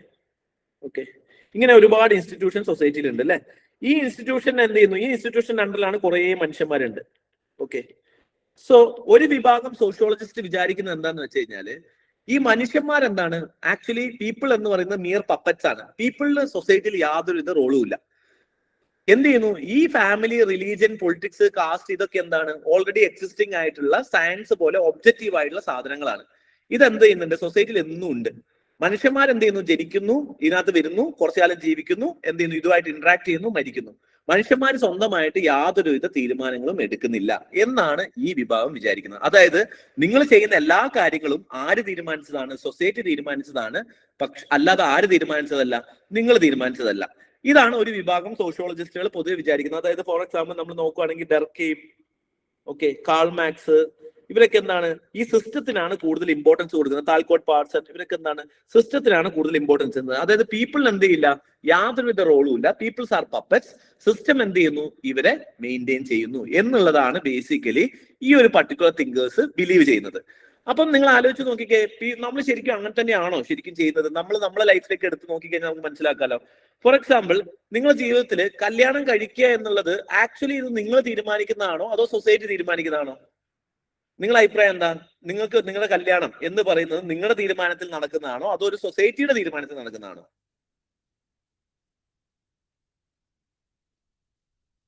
നിങ്ങൾക്ക് എന്താ തോന്നുന്നത്? സൊസൈറ്റിയാണ് തീരുമാനിക്കുന്നത് പറയുന്ന ഒരു തംസപ്പ് വരുമോ? സൊസൈറ്റി അല്ല. വിജിത പറയുന്നു സൊസൈറ്റിയാന്ന്, ആര്യ പറയുന്നു സൊസൈറ്റിയാന്ന് പറയുന്നു, സ്വാതി എല്ലാവരും സൊസൈറ്റിയാണ്. ആര് പറഞ്ഞു സരയൂനത്ത് മാത്രമാണ് ബേസിക്കലി സൊസൈറ്റി അല്ല എന്ന് പറഞ്ഞത്? ആരാണ്? നമ്മൾ ഒറ്റയ്ക്കുള്ള തീരുമാനമാണോ? ശരിക്കും എന്താണ് സൊസൈറ്റിയാണ് തീരുമാനിക്കുന്നത് അല്ല? നിങ്ങൾ നോക്കി നോക്കിക്കേ. കാരണം ഫോർ എക്സാമ്പിൾ, ഒരു 28 വയസ്സാവുമ്പോൾ നിങ്ങൾ കല്യാണം കഴിച്ചിട്ടില്ല എന്നുണ്ടെങ്കിൽ നിങ്ങൾ വിചാരിക്കുക നിങ്ങൾ കല്യാണം കഴിക്കുന്നില്ല എന്ന് നിങ്ങൾ തീരുമാനിച്ചു എന്ന് വിചാരിക്കുക. പക്ഷെ ഒരു 28 വയസ്സാകുമ്പോഴേക്കും നിങ്ങളുടെ നാട്ടുകാർ നിങ്ങളോട് പറയും കല്യാണം ഒന്നും ആയില്ലേ, കല്യാണം ഒന്നും ആയില്ലേ. നിങ്ങൾ ഏതൊരു ഒരു ഫംഗ്ഷന് പോയി കഴിഞ്ഞ് കഴിഞ്ഞാൽ നിങ്ങൾക്ക് സൗകര്യം തരില്ല, കല്യാണം ആയില്ലേ എന്ന് വീണ്ടും അവിടുന്ന് ചോദ്യം തരും. അച്ഛനും അമ്മയ്ക്കും ഓട്ടോമാറ്റിക്കലി നിങ്ങളുടെ പേരിൽ ഒരു കൺസേൺ വരും, ഇത്രയായിട്ടും മകന്റെയോ മകളുടെയോ കല്യാണം കഴിഞ്ഞിട്ടില്ല, നാട്ടുകാർ എന്ത് പറയും അല്ലെ? ഇങ്ങനത്തെ ഡയലോഗ് കേട്ടിട്ടില്ലേ? നാട്ടുകാർ എന്ത് പറയും, അച്ഛന്റെ മകന്റെ അല്ല മോന്റെ കല്യാണം ആയിട്ടില്ല, അല്ലെ മോളുടെ കല്യാണം ആയിട്ടില്ല എന്നുള്ളത് വിചാരിച്ച് എന്ത് ചെയ്യും? അച്ഛന്റെ കല്യാണം കഴിഞ്ഞതുകൊണ്ടാണല്ലോ നിങ്ങൾ ഉണ്ടായത്. അപ്പം സ്വാഭാവികമായിട്ടും മോന്റെ കല്യാണം കഴിഞ്ഞില്ല, അല്ലെ മോളുടെ കല്യാണം കഴിഞ്ഞില്ല എന്ന് പറഞ്ഞാൽ വറീസ് കൊണ്ടും. അപ്പൊ നാട്ടുകാർ എന്ത് ചെയ്യും? ഓട്ടോമാറ്റിക്കലി നിങ്ങൾക്ക് ഒരു പ്രഷർ തരുന്നുണ്ട്. അതേപോലെ തന്നെ പള്ളിയിൽ അച്ഛനാണെങ്കിലും പള്ളിയിൽ അല്ലെങ്കിൽ നിങ്ങളുടെ പൂജാരി ആണെങ്കിലും അമ്പലത്തിലാണെങ്കിലും ഇവിടെയൊക്കെ പോകുമ്പോൾ പബ്ലിക്കിൽ ഏത് സ്പേസിൽ പോയി കഴിഞ്ഞ് കഴിഞ്ഞാലും നിങ്ങളുടെ കല്യാണക്കാരെയായിരിക്കും ലോകത്തിലെ ഏറ്റവും വലിയ ചർച്ചാ വിഷയം. സ്വാഭാവികമായിട്ടും നിങ്ങൾക്ക് ഈ പ്രഷർ സഹിക്കാൻ പറ്റാതെ നിങ്ങൾ എന്തെങ്കിലും കല്യാണം കഴിക്കാൻ നോക്കും. ഇനി നിങ്ങൾ കല്യാണം കഴിക്കാതെ ഇരുന്ന് കഴിഞ്ഞു നോക്കിക്കേ, ഇത് മാത്രമല്ല പ്രഷർ, നിങ്ങളുടെ ഫ്രണ്ട്സിലേക്ക് പോകും. ആദ്യം നിങ്ങളുടെ കൂട്ടത്തിലുള്ള ഏറ്റവും ബെസ്റ്റ് ഫ്രണ്ട് കല്യാണം കഴിക്കും. സ്വാഭാവികമായിട്ട് പിറ്റേന്ന് തൊട്ട് എന്താ നിങ്ങൾ ബെസ്റ്റ് ഫ്രണ്ട് കല്യാണത്തെ പറ്റി പറയുന്നു, അവൻ അവൈലബിൾ ആവുന്നില്ല, അല്ലെ അവൾ അവൈലബിൾ ആവുന്നില്ല, നിങ്ങളുടെ ഫ്രണ്ട്സിന്റെ എണ്ണം കുറഞ്ഞ് കല്യാണം കഴിക്കാത്തതായിട്ട് നിങ്ങൾ മാത്രമായി മാറുന്നു. ആ സമയത്ത് നിങ്ങൾക്ക് തന്നെ ഒരു ഒറ്റപ്പെടൽ ഫീലിംഗ് തുടങ്ങും. അപ്പൊ സ്വാഭാവികമായിട്ട് നിങ്ങൾക്ക് തോന്നും കല്യാണം കഴിക്കുന്നതായിരിക്കും നന്നാവുന്ന, ഒരു പാർട്ണർ വേണം. നിങ്ങൾ ഇൻസ്റ്റാഗ്രാം എടുത്ത് നോക്കി കഴിഞ്ഞാൽ പാർട്ണറും തമ്മിൽ ടൂർ പോകുന്ന വീഡിയോ, മറ്റേ സാധനം, അങ്ങനെ ഓരോരോ സാധനങ്ങൾ കാണിച്ചു തരും. സ്വാഭാവികമായിട്ട് നിങ്ങൾ ഇത് കൊള്ളാല പരിപാടി, കല്യാണം കഴിച്ചാൽ അടിപൊളിയാണല്ലോ എന്ന് പറഞ്ഞ് നിങ്ങൾക്ക് പ്രഷർ തന്ന് സൊസൈറ്റി നിങ്ങളെ കൊണ്ട് കല്യാണം കഴിപ്പിക്കുന്നു എന്നാണ് ഇവർ പറയുന്നത്. ഓക്കെ, ഇനി നിങ്ങൾ ആലോചിക്കുക, നിങ്ങൾ അമ്പലത്തിൽ പോകുന്നു. അമ്പലത്തിൽ പോകുമ്പം നിങ്ങളോട് ആരും ഒന്നും പറഞ്ഞില്ലെങ്കിൽ അമ്പലത്തിന് മുന്നിലെത്തുമ്പോൾ നിങ്ങൾ ചെരുപ്പ് അഴിച്ചിടും. നിങ്ങളോട് ആരും പറഞ്ഞിട്ടില്ല ചെരുപ്പ് അഴിച്ചിടാൻ. അമ്പലത്തിന്റെ ഉള്ളിൽ ചെന്ന് കഴിഞ്ഞാൽ സ്വാഭാവികമായിട്ടും ടൗണിൽ നിന്ന് കച്ചറ കാണിച്ചുകൊണ്ടിരുന്ന നിങ്ങൾ അമ്പലത്തിനുള്ളിൽ കയറി കഴിഞ്ഞാൽ സൗണ്ട് താത്തി വർത്താനം പറയും. ഒച്ച പതുക്കില്ല, അത് അപ്പുറത്തെ വീട്ടിൽ അങ്ങനെ വളരെ ഒച്ചയ്ക്ക് താത്തി. ആരെങ്കിലും ഒച്ച താത്തി വർത്താനം പറയാൻ പറഞ്ഞോ? ഇല്ല. മുണ്ട് മടക്കി കുത്തിയ മുണ്ട് നിങ്ങൾ പതുക്കെ മുണ്ട് ബേസിക്കലി മടക്കി കുത്തി അഴിച്ചിടും അല്ലെ? കുറച്ചുകൂടി പതുക്കെ നടക്കും, എല്ലാം സ്ലോവർ ആയിട്ട് ചെയ്യാൻ നോക്കും. കാരണം you think that the moment you are, അല്ലെങ്കിൽ നിങ്ങൾ അമ്പലത്തിൽ കയറുന്ന ആ മൊമെന്റ് തൊട്ട് you been directed or you been guided with some other system അല്ലെ? നിങ്ങൾ എന്ത് ചെയ്യുന്നു? വേറൊരു രീതിയിൽ നിങ്ങൾ ബിഹേവിയർ ചെയ്യുന്നു. അതെന്തുകൊണ്ടായിരിക്കും നിങ്ങൾ അങ്ങനെ ബിഹേവിയർ ചെയ്യുന്നത്? നിങ്ങൾ ഇൻഡിവിജ്വൽ ആണ്, നിങ്ങളാണ് ചോയ്സ് ചെയ്യുന്നതെങ്കിൽ നിങ്ങൾ എല്ലായിടത്തും ബിഹേവ് ചെയ്യുന്ന പോലെ നിങ്ങൾ ബിഹേവ് ചെയ്താൽ മതി. പക്ഷെ അമ്പലത്തിൽ കയറി കഴിഞ്ഞപ്പോൾ നിങ്ങളുടെ ബിഹേവിയർ മാറി, നിങ്ങളുടെ സ്വഭാവം മാറി. നേരെ മറിച്ച് ഇത് പുറത്തോടക്കി കഴിഞ്ഞാൽ നിങ്ങളുടെ സ്വഭാവം വെറും കച്ചറയാണ്, മഹാ കച്ചറ അല്ലെ? അപ്പം ഓരോ സ്ഥലത്തും എന്താണ് നിങ്ങൾ ചെയ്യുന്ന ബിഹേവിയർ എന്താണ്? ഡിഫറെന്റ് ആണ്. എന്തുകൊണ്ടായിരിക്കും നിങ്ങൾ ചെയ്യുന്ന ബിഹേവിയർ ഡിഫറെന്റ് ആവുന്ന ഓരോ സ്ഥലത്തും? അതിന്റെ അർത്ഥം എന്താണ്? നിങ്ങളെ ഇഷ്ടത്തിനനുസരിച്ചല്ല ജീവിക്കുന്നത്. എന്താണ്? സൊസൈറ്റി നിങ്ങളോട് പറയുന്നതല്ലേ നിങ്ങൾ ചെയ്യുന്നത്. ഫോർ എക്സാമ്പിൾ, നിങ്ങൾ സിവിൽ സർവീസ് പ്രിപ്പറേഷനിലേക്ക് വരുന്നു. ഈ സിവിൽ സർവീസ് പ്രിപ്പറേഷൻ തന്നെ നിങ്ങൾ സോഷ്യോളജിക്കലി നോക്കുകയാണെന്നുണ്ടെങ്കിൽ ശരിക്കും നിങ്ങളുടെ ചോയ്സ് ആണെന്ന് നിങ്ങൾക്ക് പറയാൻ പറ്റുമോ? നിങ്ങൾക്ക് വേണമെങ്കിൽ പറയാം 8ാം ക്ലാസ് മുതൽ ഞാൻ ആഗ്രഹിച്ചു, 9ാം ക്ലാസ്സിൽ ഞാൻ ആഗ്രഹിച്ചു, അല്ലെങ്കിൽ 10ാം ക്ലാസ് മുതൽ ഞാൻ ഇത് എന്റെ സ്വപ്നമായിരുന്നു, കുഞ്ഞുനാൾ ഞാൻ ജനിച്ചപ്പോൾ തന്നെ ഞാൻ IAS എന്നാണ് ആദ്യം പറഞ്ഞത് എന്നൊക്കെ വേണമെങ്കിൽ നിങ്ങൾക്ക് തള്ളാം. പക്ഷേ യഥാർത്ഥത്തിൽ ഇതെന്തായിരുന്നു? ഇന്ത്യൻ സൊസൈറ്റിയിലെ ഏറ്റവും കൂടുതൽ ആളുകൾ വാല്യൂ ചെയ്യുന്ന ജോബ് എന്താണ്? സിവിൽ സർവീസ് ആണ്. സ്വാഭാവികമായിട്ടും നിങ്ങൾ ഏതിലേക്ക് അട്രാക്റ്റഡ് ആയി വരുന്നു? സിവിൽ സർവീസിലേക്ക് അട്രാക്റ്റഡ് ആയി വരുന്നു. അതായത് ഇന്ത്യൻ സൊസൈറ്റിയിൽ ആളുകൾ നിങ്ങളെ കൂടുതൽ റെസ്പെക്ട് ചെയ്യണം എന്നുണ്ടെങ്കിൽ നിങ്ങൾ ഏത് ജോലിയിലേക്ക് പോകണം? സിവിൽ സർവീസിലേക്ക് പോകണം. അപ്പൊ ആ റെസ്പെക്ട് വളരെ ഈസി ആയിട്ട് കിട്ടാൻ വേണ്ടി നിങ്ങൾ ഓട്ടോമാറ്റിക്കലി അട്രാക്റ്റഡ് ആവുന്നതാണ്. അപ്പൊ ഇവിടെയും എന്താണ് ബേസിക്കലി ജോലി കിട്ടുക എന്ന് പറയുന്നത്, അല്ലെങ്കിൽ നിങ്ങൾ ഓരോ തീരുമാനം എടുക്കുന്നത് എന്താണ്? സൊസൈറ്റി പറയുന്നു, ആ സൊസൈറ്റിക്ക് അനുസരിച്ചുള്ള നിങ്ങൾ പപ്പറ്റ്സ് മാത്രമാണ്. നിങ്ങൾ എന്ത് ചെയ്യുന്നില്ല? നിങ്ങൾ ഒന്നും ചെയ്യുന്നില്ല. ഫോർ എക്സാമ്പിൾ, നിങ്ങൾ ജനിക്കുന്നതിന് മുന്നേ മലയാളം എന്ന് പറയുന്ന ലാംഗ്വേജ് ഉണ്ട്. നിങ്ങൾ മരിച്ചു കഴിഞ്ഞാലും മലയാളം എന്ന് പറയുന്ന ലാംഗ്വേജ് ഉണ്ടാവും. അപ്പൊ മലയാളം എന്ന് പറയുന്നത് നിങ്ങളിൽ നിന്ന് എന്താണ്, നിങ്ങളുമായിട്ട് ഒരു ബന്ധവുമില്ല. നിങ്ങൾ ഇല്ലെങ്കിലും മലയാളം ഉണ്ട്, നിങ്ങൾ ഉണ്ടെങ്കിലും മലയാളം ഉണ്ട്. നിങ്ങൾക്ക് എന്ത് ചെയ്യാം, കുറച്ച് ജീവിച്ചിരിക്കുന്ന കാലം മലയാളവുമായിട്ട് ഇന്ററാക്ട് ചെയ്യാം. അതിന്റെ ഭാഗമായിട്ട് കുറച്ച് വേർഡ്സ് ഒക്കെ മാറ്റാം, അതിനെ ഇമ്പ്രൂവ് ചെയ്യാം, അല്ലെ? ഇപ്പം ഒരു 100 വർഷം മുമ്പ് മരിച്ച ഒരു അപ്പൂപ്പൻ ഇപ്പൊ വന്നു കഴിഞ്ഞ് കഴിഞ്ഞാൽ നിങ്ങൾ അപ്പൂപ്പനെ കാണുമ്പോൾ ബ്രോ എന്ന് വിളിച്ചു കഴിഞ്ഞാൽ അപ്പൂപ്പന് മനസ്സിലാവില്ല. കാരണം അപ്പൂപ്പനുള്ള സമയത്ത് എന്താണ് ബ്രോ എന്ന് അപ്പൂപ്പന് അറിയില്ല. പക്ഷെ ഇത് നിങ്ങൾ എന്ത് ചെയ്തു, ഇന്ററാക്ട് ചെയ്ത് നിങ്ങൾ മാറ്റിയതാണ്.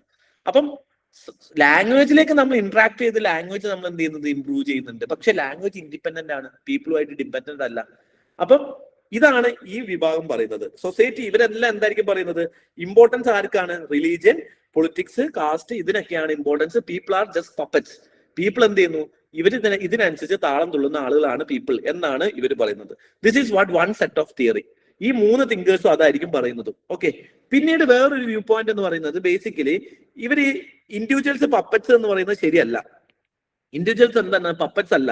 പകരം എന്ത് ചെയ്യുന്നുണ്ട്, ഇവർ ഈ സോഷ്യൽ ഇൻസ്റ്റിറ്റ്യൂഷൻ ആയിട്ടുള്ള ഫാമിലി, അതേപോലെ തന്നെ പൊളിറ്റിക്സ്, ഇവരുമായിട്ട് എന്ത് ചെയ്യുന്നുണ്ട്, കോൺസ്റ്റന്റ്ലി ഇന്ററാക്ട് ചെയ്ത് അവർക്ക് ആവശ്യമുള്ള കാര്യങ്ങൾ അവർ നേടിയെടുക്കുകയാണ് ചെയ്യുന്നത്.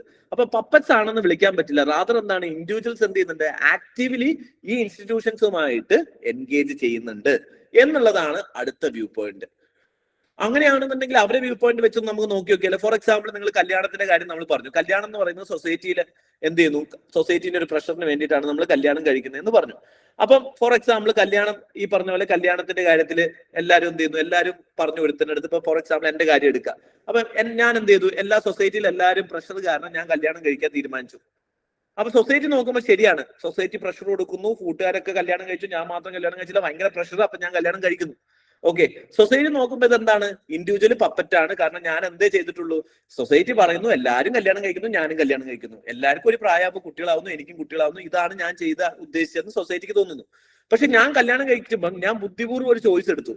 ഞാൻ എന്ത് ചെയ്തു, ഞാൻ കല്യാണം കഴിക്കാൻ പോകുമ്പം ഞാൻ എന്ത് ചെയ്തു, ഞാൻ നോക്കിയപ്പം ഏറ്റവും നല്ല ഓപ്പർച്യൂണിറ്റി, ഞാൻ ഒരു നേഴ്സിനെയാണ് കല്യാണം കഴിച്ചതെന്ന് വിചാരിക്കാം. ഓക്കെ, ഞാൻ കല്യാണം കഴിക്കാൻ വേണ്ടി ഒരു പെണ്ണിനെ നോക്കിയപ്പോൾ ഞാൻ ഒരു നേഴ്സിനെയാണ് കല്യാണം കഴിച്ചത്. ഇവിടെ പുറത്തുനിന്ന് നോക്കുമ്പോൾ ഞാൻ എന്ത് ചെയ്യുന്നു, സൊസൈറ്റി പറയുന്നതാണ് കേട്ടത്, കല്യാണം കഴിക്കണം എന്നുള്ളതാണ് കേട്ടത്. പക്ഷെ ശരിക്കും ആ കല്യാണം കഴിക്കുക എന്ന് പറയുന്നത് ഞാൻ എനിക്കൊരു ഓപ്പർച്യൂണിറ്റി ആക്കിയല്ലേ എടുത്തത്. ഞാനൊരു നേഴ്സിനെ കല്യാണം കഴിക്കുന്നു. എന്റെ ഉദ്ദേശം എന്താണ്, ഈ നേഴ്സിനെ ജർമ്മനിയിലേക്ക് കയറ്റി വിടുന്നു. ജർമ്മനിയിൽ കയറ്റി വിട്ടിട്ട് നേഴ്സിനെ ഞാൻ എന്ത് ചെയ്യുന്നു, അവിടെ ഒരു സ്ഥിരം മറ്റേ ഇല്ലേ നമ്മൾ മറ്റേ എന്താ പറയാ സിറ്റിസൺഷിപ്പ് ഒക്കെ ആക്കിയിട്ട് അവിടെ എന്ത് ചെയ്യുന്നു, പെർമനന്റ് സിറ്റിസൺഷിപ്പ് ഒക്കെ എടുത്തിട്ട് പതുക്കെ ഞാനും അങ്ങോട്ട് ചേക്കേറുന്നു. സുഖജീവിതം ഞാൻ പണിയെടുക്കാതെ ജീവിക്കുന്നു. അപ്പൊ ഞാൻ ഇവിടെ എന്താ നോക്കിയത്, കല്യാണമാണോ ഞാൻ നോക്കിയത്, അതോ എന്റെ ലൈഫ് സെറ്റിൽ ആവാനുള്ള ഒരു സാധനമാണോ ഞാൻ നോക്കിയത്? ഞാൻ എന്റെ ലൈഫ് സെറ്റിൽ ആക്കാനാണ് നോക്കിയത്. ഇപ്പൊ പുറത്ത് നോക്കുമ്പോൾ ഇതൊരു കല്യാണമായി തോന്നുമെങ്കിലും ഇവിടെ ഇൻഡിവിജ്വലി ഞാൻ എന്ത് ചെയ്യുന്നുണ്ട്, എനിക്കൊരു ആക്റ്റീവ് റോൾ ഉണ്ട്. ഞാൻ എന്ത് ചെയ്തു, ഞാൻ ബുദ്ധിപൂർവ്വം തീരുമാനിച്ചു എനിക്ക് എങ്ങനത്തെ കല്യാണം വേണം, അതിനകത്ത് ഞാൻ എന്ത് ചെയ്യണം, ഇന്ന ആളെയാണ് ഞാൻ കല്യാണം കഴിക്കേണ്ടത്, എന്നിട്ട് ഞാൻ എന്ത് ചെയ്യുന്നു, എന്റെ കരിയറിനെ ഞാൻ എന്ത് ചെയ്യുന്നു, ബെറ്റർ ആക്കി ഞാൻ പ്ലേസ് ചെയ്യുന്നു. സോ ഇവിടെ ഇൻഡിവിജ്വൽസിനല്ല ഏറ്റവും കൂടുതൽ റോൾ ഉള്ളത്. ഇൻഡിവിജ്വൽസ് എന്ത് ചെയ്തു, ബേസിക്കലി അവർക്ക് എന്താണോ വേണ്ടത് ആ വേണ്ട തീരുമാനത്തിനനുസരിച്ച് എന്ത് ചെയ്തു, ഇൻഡിവിജ്വൽ ഡിസിഷൻസ് എടുത്തു. ഇതാണ് ബേസിക്കലി മീഡ് ഒക്കെ പറയുന്ന ഒരു തിങ്കർ എന്ന് പറയുന്നത്, മീഡ് എന്ന് പറയുന്ന തിങ്കർ ഒക്കെ പറയുന്നത് ഇതാണ്. സോ ഇവര് എപ്പോഴും ഇങ്ങനെയായിരിക്കും പറയാം, പീപ്പിളിനാണ് എപ്പോഴും റോൾ, പീപ്പിൾ എപ്പോഴും ഇന്ററാക്ട് ചെയ്യും. അല്ലാതെ നിങ്ങൾ വിചാരിക്കുന്ന പോലെ ഇൻസ്റ്റിറ്റ്യൂഷൻ പറയുന്ന പോലെയല്ല, പീപ്പിൾ ആണ് എല്ലാം സെറ്റപ്പ് ആക്കുന്നത്.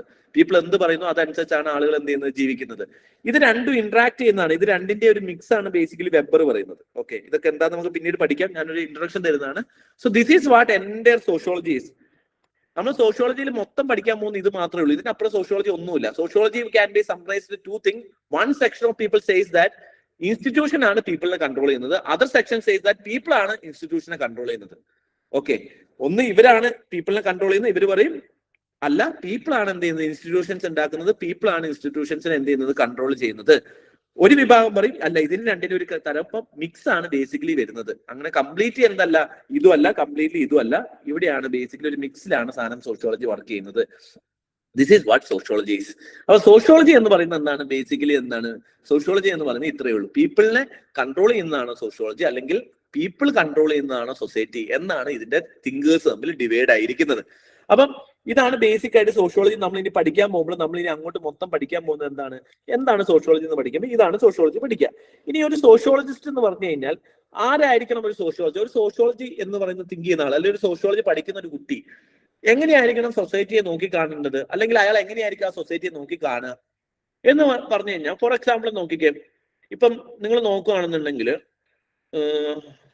ഇപ്പൊ ഡിവോഴ്സ് റൈറ്റിന്റെ കാര്യം എടുക്കാം. നിങ്ങളുടെ ഒരു കൂട്ടുകാരി, ഫോർ എക്സാമ്പിൾ നിങ്ങളുടെ ഫ്രണ്ട് കല്യാണം കഴിച്ചു എന്ന് വിചാരിക്കുക. നിങ്ങളൊരു ഫ്രണ്ട് കല്യാണം കഴിച്ചു, മാരീഡ് ചെയ്തു. എന്ത് ചെയ്യുന്നു? ഒരു 2 വർഷം കഴിഞ്ഞപ്പോൾ എന്ത് ചെയ്തു? പുള്ളിക്കാരി ഡിവോഴ്സ് ചെയ്തു എന്ന് വിചാരിക്കാം. ഈ ഡിവോഴ്സ് ചെയ്യാനുള്ള റീസൺസ് എന്തൊക്കെയായിരിക്കും? നിങ്ങൾക്ക് എന്തൊക്കെയായിരിക്കും തോന്നുന്നത്? അങ്ങനെ ഒരു കൂട്ടുകാരി നിങ്ങളുടെ ഫ്രണ്ട് ഡിവോഴ്സ് ചെയ്യുകയാണെന്നുണ്ടെങ്കിൽ അതിനുള്ള റീസൺസ് എന്തൊക്കെയായിരിക്കും? എന്തൊക്കെ കാര്യങ്ങൾ കൊണ്ട് ഡിവോഴ്സ് ചെയ്യാം?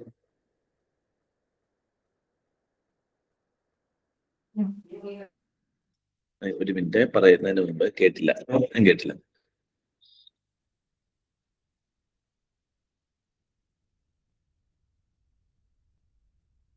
സൊസൈറ്റി, ഓക്കെ, സ്പെസിഫിക് ആയിട്ട് പറയാമോ കുറച്ചുകൂടി റീസൺസ്?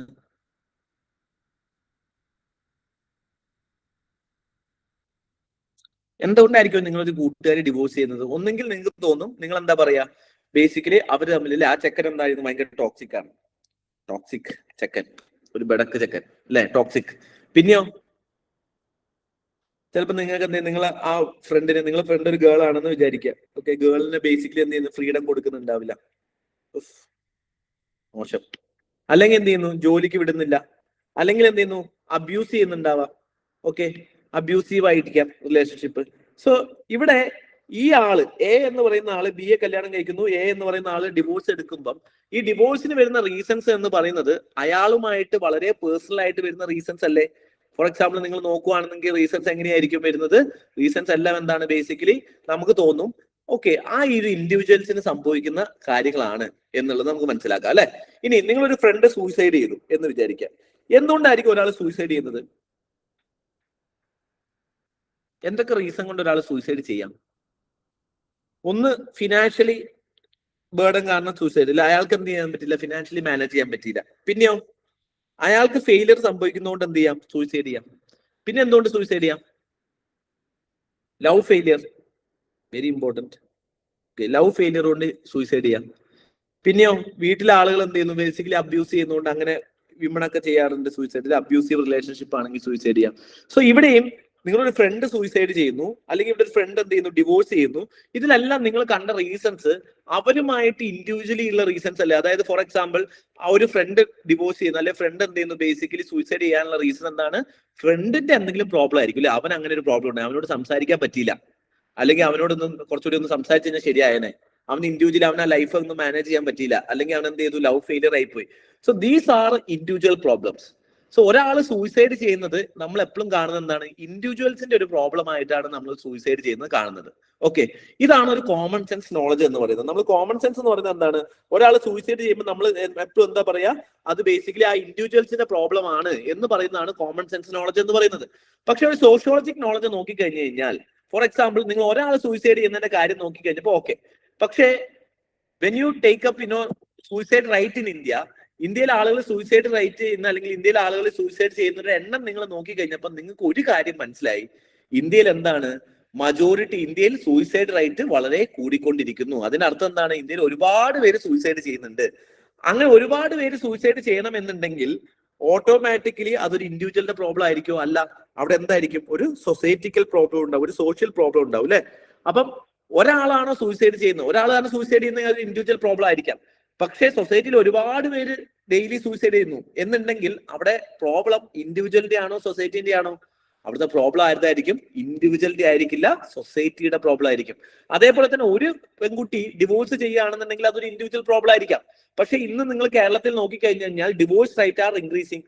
സോ ഇവിടെ ഡിവോഴ്സ് റേറ്റ് ഇൻക്രീസ് ചെയ്യുന്നതിന്റെ അർത്ഥം ഒരുപാട് പേര് എന്ത് ചെയ്യുന്നു? ഡിവോഴ്സ് ചെയ്യുന്നു. അതിന്റെ അർത്ഥം എന്താണ്? ഇവിടുത്തെ പ്രോബ്ലം എന്ന് പറയുന്നത് ഇവിടെ, അല്ലെങ്കിൽ ആ കുട്ടി ഡിവോഴ്സ് ചെയ്യാൻ കാരണം അവർ തമ്മിലുള്ള ഇൻഡിവിജ്വൽ പ്രോബ്ലം മാത്രമല്ല, ഈ സൊസൈറ്റിയിൽ ഒരു പ്രോബ്ലം ഉണ്ട്. ആ സൊസൈറ്റിയിൽ ഒരു പ്രോബ്ലം ഉള്ളത് കൊണ്ടാണ് ബേസിക്കലി എന്ത് ചെയ്യുന്നത്? സൊസൈറ്റിയിൽ എന്ത് ചെയ്യുന്ന ആളുകൾ സൂയിസൈഡ് ചെയ്യുന്നത്. അപ്പം ഇവിടുത്തെ സൊല്യൂഷൻ എവിടെ നിന്നായിരിക്കും? ഒരു ഇൻഡിവിജ്വലിനുള്ള സൊല്യൂഷൻ അല്ല, അത് സൊസൈറ്റിക്കുള്ള സൊല്യൂഷൻ ആയിട്ട് നമ്മൾ കാണുമ്പോഴാണ് നമ്മൾ എന്ത് ചെയ്യുന്നത്? ഒരു സോഷ്യോളജിസ്റ്റ് ആയിട്ട്, അല്ലെങ്കിൽ ഒരു സോഷ്യോളജിക്കൽ ഇമാജിനേഷൻ ഉള്ള ആളായിട്ട് നമ്മൾ എന്ത് ചെയ്യുന്നത്? മാറുന്നത്. ഓക്കെ, സോ എപ്പോഴും നമ്മൾ ഒരു പ്രോബ്ലം ചെയ്യുമ്പോൾ, ഒരാൾ ഒരു കാര്യം ചെയ്യുമ്പോൾ നമുക്ക് തോന്നും നമ്മൾ ഇൻഡിവിജ്വൽ ആണ് ആ കാര്യം ചെയ്യുന്നത് തോന്നും. പക്ഷെ മൾട്ടിപ്പിൾ ആക്ച്വലി എന്തായിരിക്കും? അതൊരു സൊസൈറ്റിക്കൽ ആസ്പെക്റ്റിലുള്ള ഒരു പ്രോബ്ലം ആയിരിക്കും. അങ്ങനെ നമുക്ക് അതിനെ കാണാൻ പറ്റുമ്പോഴാണ് ബേസിക്കലി നമുക്ക് എന്ത് ചെയ്യാൻ പറ്റുക? നമുക്കൊരു സോഷ്യോളജിസ്റ്റ് അല്ലെങ്കിൽ സോഷ്യോളജിക്കലി തിങ്ക് ചെയ്യാൻ പറ്റും. ഇപ്പം ഒരാൾ എന്ത് ചെയ്യുന്നു? ഒരാൾ അൺഎംപ്ലോയിഡ് ആവുന്നു, ഒരാളുടെ ജോലി പോകുന്നു. ഒരാളുടെ ജോലി പോകാനുള്ള റീസൺസ് എന്തുകൊണ്ട്? ഇപ്പൊ നിങ്ങൾ കൂട്ടുകാരന്റെ ജോലി പോയി, അപ്പൊ നിങ്ങൾ പറയും അവൻ അല്ലെങ്കിലും പണ്ടേ മടിയനാണ്, അല്ലെങ്കിൽ അവൻ എന്ത് ചെയ്യും, ബോസിനെ ചീത്ത വിളിച്ചിട്ടുണ്ടാവും, അല്ലെങ്കിൽ എന്താണ് അവൻ മര്യാദയ്ക്ക് വർക്ക് ചെയ്തിട്ടുണ്ടാവില്ല, അവനൊരു കോമ്പറ്റീറ്റീവ് അല്ല എന്ന രീതിയിലൊക്കെ നിങ്ങൾക്ക് പറയാം. സോ ഇവിടെ നിങ്ങൾ കാണുന്നത് എന്താണ്, ഇൻഡിവിജ്വൽ പ്രോബ്ലംസ് ആണ്. But tomorrow when you have opened the newspaper, you have seen a news which says that unemployment rate in India is increasing, or Infosys is going for layoff of 5,000 employees എന്നൊരു news കാണുകയാണ്. C ഇവിടെ അൺഎംപ്ലോയ്മെന്റിന്റെ problem എന്ന് പറയുന്നത് individual problem ആണോ സൊസൈറ്റിക്കൽ problem ആണോ? അന്നേരം ഇവിടെ individual പണിയെടുക്കാത്തത് കൊണ്ടാണോ അയാൾക്ക് ജോലി നഷ്ടപ്പെട്ടത്? അല്ല. എന്താണ് സൊസൈറ്റിയിൽ എന്താണ് കംപ്ലീറ്റ് ആയിട്ട് എന്ത് ചെയ്യുന്നു, അൺഎംപ്ലോയിഡ് ആണ്. സൊസൈറ്റിയിൽ ആളുകൾ എന്ത് ചെയ്യുന്നില്ല, പണി എടുക്കുന്നില്ല. അല്ലെങ്കിൽ സൊസൈറ്റിയിൽ എന്താണ്, ജോബ്സ് ഇല്ല. സൊസൈറ്റിയിൽ ആഡ്വക്കേറ്റ് ആയിട്ടുള്ള ജോബ് ഇല്ലാതിരിക്കുന്നതുകൊണ്ടാണ് എന്ത് ചെയ്യുന്നത്, ലേ ഓഫ് കൂടുന്നത്. സോ ഇവിടെ എന്താണ് പ്രോബ്ലം, സൊസൈറ്റിക്കലാണ്. So when you are able to look at an individual problem in the perspective of social problem, then you become a sociologist. വളരെ സിമ്പിൾ ആയി പറഞ്ഞു കഴിഞ്ഞാൽ ഒരു ഇൻഡിവിജ്വലിന്റെ പ്രോബ്ലം ഒരു സോഷ്യൽ പ്രോബ്ലം ആയിട്ട് നിങ്ങൾക്ക് കാണാൻ പറ്റുന്ന മൊമെന്റ് തൊട്ട് നിങ്ങൾക്ക് എന്ത് ചെയ്യാൻ പറ്റും, നിങ്ങൾക്ക് ഒരു സോഷ്യോളജിസ്റ്റ് ആയി മാറാൻ പറ്റും എന്നുള്ളതാണ്. നമുക്ക് വേറൊരു ചോദ്യത്തിലേക്ക് വരാം. Why do people believe in religion? നിങ്ങൾക്ക് എന്താ തോന്നുന്നത്? ഇന്ത്യയിൽ നോക്കിക്കഴിഞ്ഞാൽ അല്ലെങ്കിൽ സൊസൈറ്റിയിലെ ആളുകൾ നോക്കിക്കഴിഞ്ഞു കഴിഞ്ഞാൽ റിലീജിയൻ എല്ലാവരും കുറെ പേര് റിലീജിയൻ ഫോളോ ചെയ്യുന്നുണ്ട്. ശരിക്കും എന്തിനാണ് ആളുകൾ റിലീജിയൻ ഫോളോ ചെയ്യുന്നത്? നിങ്ങളെ സംബന്ധിച്ചോളം നിങ്ങൾക്ക് എന്താ തോന്നുന്നത്? Why do you follow religion? What are the reason? എന്തുകൊണ്ടൊക്കെ ആയിരിക്കും നിങ്ങൾക്ക് റിലീജിയൻ ഫോളോ ചെയ്യാനുള്ള കാരണം? എന്തുകൊണ്ടാണ് നിങ്ങൾ റിലീജിയൻ ഫോളോ ചെയ്യുന്നത്? ബൈ ബർത്ത് നിങ്ങൾ ഫോളോ ചെയ്യാൻ ജനിച്ചത് കൊണ്ട് നിങ്ങൾ ഒരു റിലീജിയൻ ഫോളോ ചെയ്യുന്നു. പിന്നെ വേറെ എന്തെങ്കിലും റീസൺ? വിശ്വാസം കൊണ്ട്. വിശ്വാസം കൊണ്ട്. പിന്നെ ആ വിശ്വാസം എവിടുന്ന് വന്നു? എന്തിനാണ് നമ്മൾ വിശ്വസിക്കുന്നത്? വിശ്വാസം സൊസൈറ്റി നല്ലേ. വിശ്വാസം സൊസൈറ്റി എന്നാണ്. പക്ഷെ എന്തിനാണ് നമ്മൾ വിശ്വസിക്കുന്നത്?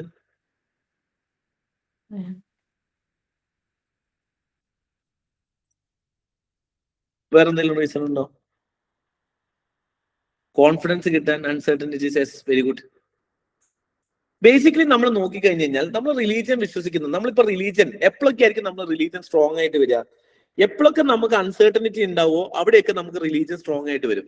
ഫോർ എക്സാമ്പിൾ നമ്മൾ നോക്കിക്കഴിഞ്ഞു കഴിഞ്ഞാൽ നിങ്ങൾ തീരദേശ പ്രദേശങ്ങൾ നോക്കിക്കേ, അല്ലെങ്കിൽ നിങ്ങൾ ഈ പറഞ്ഞ പോലെ ഇപ്പൊ ഫോർ എക്സാമ്പിൾ നിങ്ങൾ ഇപ്പൊ തിരുവനന്തപുരത്തുള്ള ആളുകളാണെന്നുണ്ടെങ്കിൽ നിങ്ങൾ ഈ ശംഖുമുഖം അല്ലെങ്കിൽ ഈ തീരദേശ പ്രദേശങ്ങളിൽ, കടൽ തീര പ്രദേശങ്ങളിലൊക്കെ പോയി കഴിഞ്ഞു കഴിഞ്ഞാൽ നിങ്ങൾക്ക് എല്ലായിടത്തും കാണാൻ പറ്റും. ഒന്നുകിൽ അവിടെ ഒരു മുസ്ലിം പള്ളി ഉണ്ടാവും, അല്ലെങ്കിൽ ഒരു ചർച്ച് ഉണ്ടാവും, അല്ലെങ്കിൽ എന്തുണ്ടാവും, ഒരു ടെമ്പിൾ ഉണ്ടാവും. സോ ആളുകൾ ഇതിന് ചുറ്റും എന്തായിരിക്കും, ആ ഒരു പർട്ടിക്കുലർ റിലീജിയൻ ആയിരിക്കും എന്ത് ചെയ്യുക, ഇതിന് ചുറ്റും ആളുകൾ ജീവിക്കുക. അപ്പൊ മുസ്ലിം പള്ളിന്റെ ചുറ്റും നോക്കിക്കഴിഞ്ഞാൽ മുസ്ലിംസ് ആയിരിക്കും, ക്രിസ്ത്യൻ പള്ളിന്റെ മൊത്തം ക്രിസ്ത്യൻസ് ആയിരിക്കും.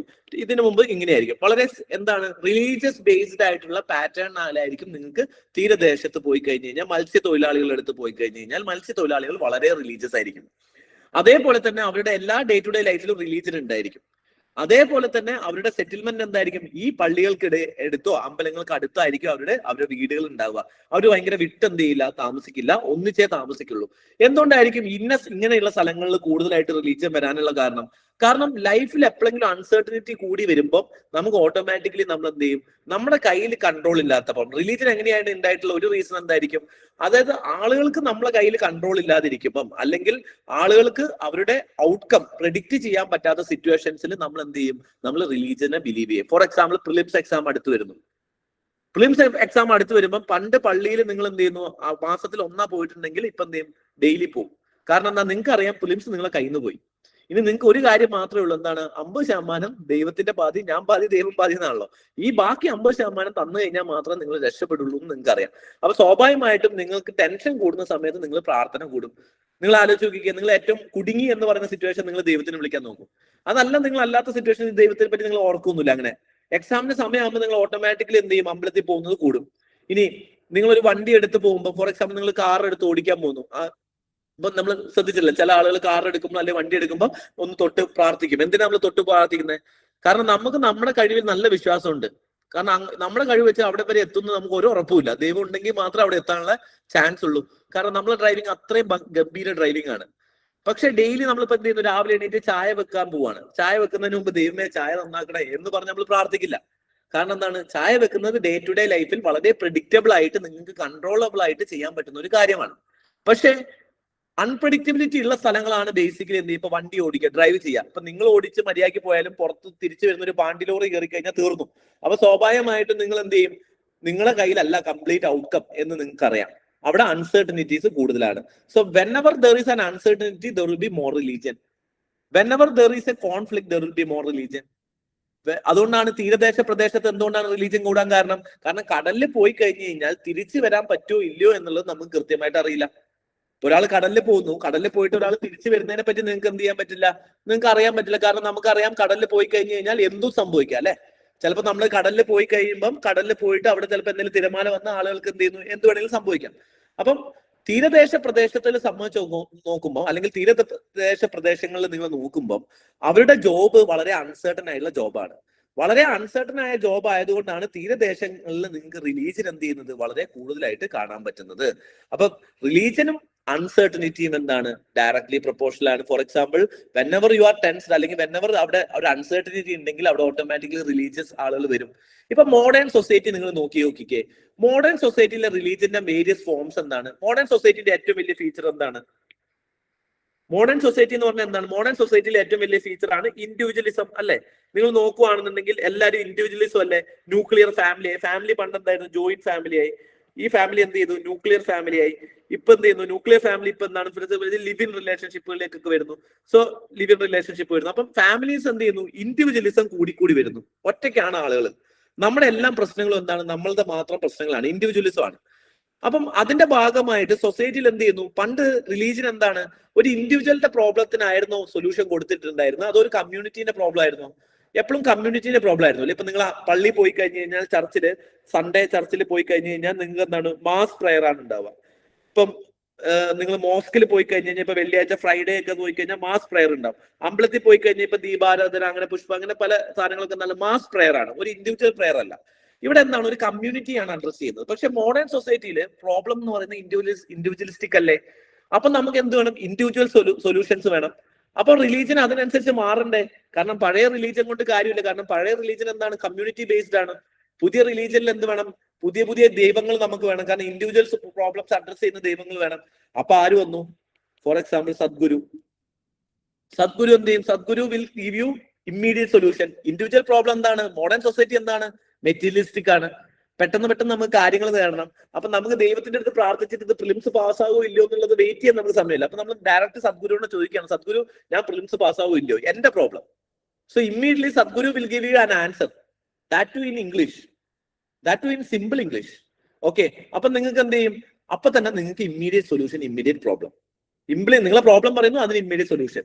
സോ എന്ത് ചെയ്യുന്നു, ഹ്യൂമൻ ഫോം ആയിട്ടുള്ള ഇൻഡിവിജ്വൽ, മാതാ അമൃതാനന്ദമയി, സദ്ഗുരു, അതല്ലാന്നുണ്ടെങ്കിൽ there are lot of gods. Okay, so ഇങ്ങനെയുള്ള ഗോഡ്സുകൾ എന്ത് ചെയ്യുന്നു, എമർജ് ചെയ്തു വരുന്നു. മോഡേൺ സൊസൈറ്റിയിൽ എന്ത് ചെയ്യുന്നു, these are the new modern market based society. കാരണം എന്താണ്, ഡിമാൻഡ് സപ്ലൈക്ക് അനുസരിച്ചാണ്. നിങ്ങളുടെ പ്രോബ്ലം എന്താണ്, അപ്പൊ തന്നെ solution, immediate solution. So this is A new form of religion in A modern society. Okay, so religion എന്ന് പറയുന്നത് നമ്മൾ ചുറ്റും നമ്മൾ എന്താണ്, റിലീജിയൻ എന്താ നമുക്ക് വേണ്ടി ചെയ്യുന്നത് എന്നുള്ളത് നിങ്ങൾക്ക് എല്ലാവർക്കും അറിയുന്നതല്ല. ഇത് തന്നെ നമ്മൾ സോഷ്യോളജിയിൽ പഠിക്കുന്നുള്ളൂ. റിലീജിയൻ നമുക്ക് എന്തൊക്കെ തരുന്നുണ്ട്, നമുക്ക് കോൺഫിഡൻസ് തരുന്നുണ്ട്. നമുക്ക് അൺസർട്ടനിറ്റി ഉള്ള സമയങ്ങളിൽ റിലീജിയൻ എന്ത് ചെയ്യുന്നു, നമ്മുടെ കൂടെ നിൽക്കുന്നുണ്ട്. റിലീജിയൻ കളക്ടിവിറ്റി തരുന്നുണ്ട്. നിങ്ങൾ ശ്രദ്ധിച്ചിട്ടുണ്ടോ, നിങ്ങൾ പള്ളിയിൽ പോയി വന്നു കഴിഞ്ഞു കഴിഞ്ഞാൽ അല്ലെങ്കിൽ നമുക്കൊരു മാസ് പ്രയറിന്റെ ഇടയിൽ നിങ്ങൾക്ക് രോമാഞ്ചം വരും അല്ലെ, ശ്രദ്ധിച്ചിട്ടില്ലേ? ഫോർ എക്സാമ്പിൾ, എല്ലാവരും കൂടി ഒന്നിച്ച് ഇപ്പം ഒരു പ്രാർത്ഥന നടത്തുന്നു, എല്ലാവരും ഒന്നിച്ച് പ്രാർത്ഥിക്കുന്നു. അപ്പൊ നമുക്കൊരു എനർജി നമുക്ക് വരുന്ന പോലെ ഫീൽ ചെയ്യും. And we think that this is kind of a religion. നമുക്ക് ദൈവം നമ്മൾ ആ ഒരു പോസിറ്റിവിറ്റി തന്നതെന്ന് നമ്മൾ വിചാരിക്കുന്നു. So this is what religion also. Religion തരുന്ന അതാണ്. പക്ഷെ ഇതേ രോമാഞ്ചം ഇന്ത്യ വേൾഡ് കപ്പ് ഉയർത്തുമ്പം സഞ്ജു സാംസൺ 6 അടിക്കുന്ന കാണുമ്പോൾ നമുക്കൊരു രോമാഞ്ചം വരുന്നില്ലേ? അവിടെയും നമുക്ക് പോസിറ്റിവിറ്റി വരുന്നില്ലേ? ഇതേ പോസിറ്റിവിറ്റിയും കാം ഓഫ് മൈൻഡും അല്ലേ റിലീജിയനും തരുന്നത്? അങ്ങനെയാണെങ്കിൽ റിലീജിയൻ തരുന്ന ഈ കാം ഓഫ് മൈൻഡും ഈ പോസിറ്റിവിറ്റിയും തമ്മിൽ എന്തോ ബന്ധമില്ലേ? അത് നമുക്ക് ക്ലാസ്സിൽ പിന്നീട് ഡിസ്കസ് ചെയ്യാം. ഓക്കെ, കുറച്ചുകൂടി അവിടെ റിലീജിയൻ എത്തുന്ന സമയത്ത് നിങ്ങൾക്ക് മനസ്സിലാവും. Okay, so what ever I M saying is that religion എന്ന് പറയുന്നത് എന്താണ്, നമ്മൾ ചുറ്റുപാടും കാണുന്ന ഒരു സാധനമാണ് റിലീജിയൻ. ഈ റിലീജിയൻ എങ്ങനെയാണ് സൊസൈറ്റിയിൽ പ്ലേ ഔട്ട് ആവുന്നത്, റിലീജിയൻ എങ്ങനെയാണ് ഇതിനകത്ത് വർക്ക് ചെയ്യുന്നത് എന്നാണ് നമ്മൾ പഠിക്കുന്നത്. ഓക്കെ, ഇനി നിങ്ങൾ ആലോചിച്ച് നോക്കിക്കേ, ക്രൈം എന്ന് പറയുന്നത് സൊസൈറ്റിയിൽ റൂറൽ ഏരിയയിലാണോ കൂടുതൽ ക്രൈം നടക്കുന്നത്, അർബൻ ഏരിയയിലാണോ കൂടുതൽ ക്രൈം നടക്കുന്നത്? നിങ്ങളെ സംബന്ധിച്ചോളം നിങ്ങൾക്ക് എന്താ തോന്നുന്നത്? ക്രൈം എവിടെയായിരിക്കും? റൂറൽ ഏരിയയിലാണോ കൂടുതൽ ക്രൈം നടക്കുക, അതോ അർബൻ ഏരിയയിലായിരിക്കും? എവിടെയാണ് ക്രൈം കൂടുതൽ നടക്കുന്നത്? ക്രൈം എല്ലാവരും നടക്കില്ല സാറേ. എവിടെയാ മോനെ? കേട്ടില്ല. ക്രൈം എല്ലായിടത്തും നടക്കൂലോ? എല്ലായിടത്തും ക്രൈം നടക്കും. അതിൽ കൂടുതൽ ക്രൈം നടക്കുന്നത് എവിടെയാണ്? ക്രൈം എല്ലായിടത്തും നടക്കും. കൂടുതൽ എവിടെയാണ്? റൂറൽ ഏരിയയിലായിരിക്കും, അർബൻ ഏരിയയിലായിരിക്കും? വിജിത പറയുന്നു urban area. Lakshmi urban area.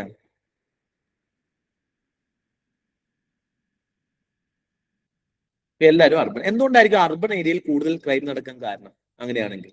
Vijitha, Lakshmi, നിങ്ങൾക്ക് എന്ത് വേണമെങ്കിൽ തെറ്റുത്തരമൊക്കെ പറഞ്ഞു കേട്ടോ. മീൻസ് നിങ്ങൾ ഇങ്ങനെ പേടിച്ചിരിക്കേണ്ട. ഏറ്റവും കൂടുതൽ തെറ്റുത്തരം പറയുന്നതാണ് നമ്മുടെ ഒരു സന്തോഷം തന്നെ.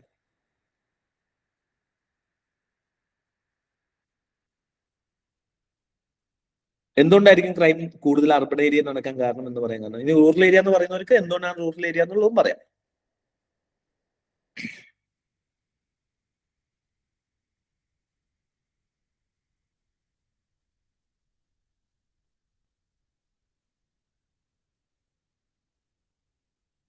ക്രൈം ഏറ്റവും കൂടുതൽ നടക്കുക എവിടെയാണ്? അർബൻ ഏരിയയിലാണ് എന്ത് ചെയ്യുന്നത് ക്രൈം കൂടുതൽ നടക്കുന്നത്. സ്വാഭാവികമായിട്ടും കൂടുതൽ ക്രൈം നടക്കുന്ന അർബൻ ഏരിയയിലാണ്. എന്തുകൊണ്ടായിരിക്കും റൂറൽ ഏരിയനെക്കാട്ടും കൂടുതൽ അർബൻ ഏരിയയിൽ ക്രൈം നടക്കുന്നത്? പോപ്പുലേഷൻ കൂടുതലായിരിക്കും, അത് വേണേൽ പറയാം. പക്ഷെ അതല്ലാതെ സോഷ്യോളജിക്കലി നിങ്ങൾ ആലോചിച്ച് നോക്കിയേ, എന്തുകൊണ്ടായിരിക്കും അർബൻ ഏരിയയിൽ ക്രൈം നടക്കുന്നത്?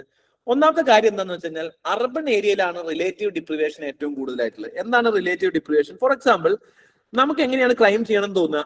നമ്മളെക്കാട്ടും വലിയ ആളുകൾ എന്ത് ചെയ്യുന്നു നമ്മൾ കാണുന്നു. ഫോർ എക്സാമ്പിൾ, നിങ്ങൾ അർബൻ ഏരിയയിൽ പോയി കഴിഞ്ഞ് കഴിഞ്ഞാൽ നിങ്ങൾക്ക് കാണാൻ പറ്റും ബെൻസ് കാറ്, അല്ലെ, ഓഡി, BMW, അതല്ലെങ്കിൽ വലിയ മാഷൻ ബംഗ്ലാവ്. നിങ്ങളിപ്പോ മുംബൈ പോയി കഴിഞ്ഞ് കഴിഞ്ഞാൽ ഒരു ഏരിയ നോക്കി കഴിഞ്ഞ് കഴിഞ്ഞാൽ മുംബൈന്റെ ഒരു വശം എന്താണ്?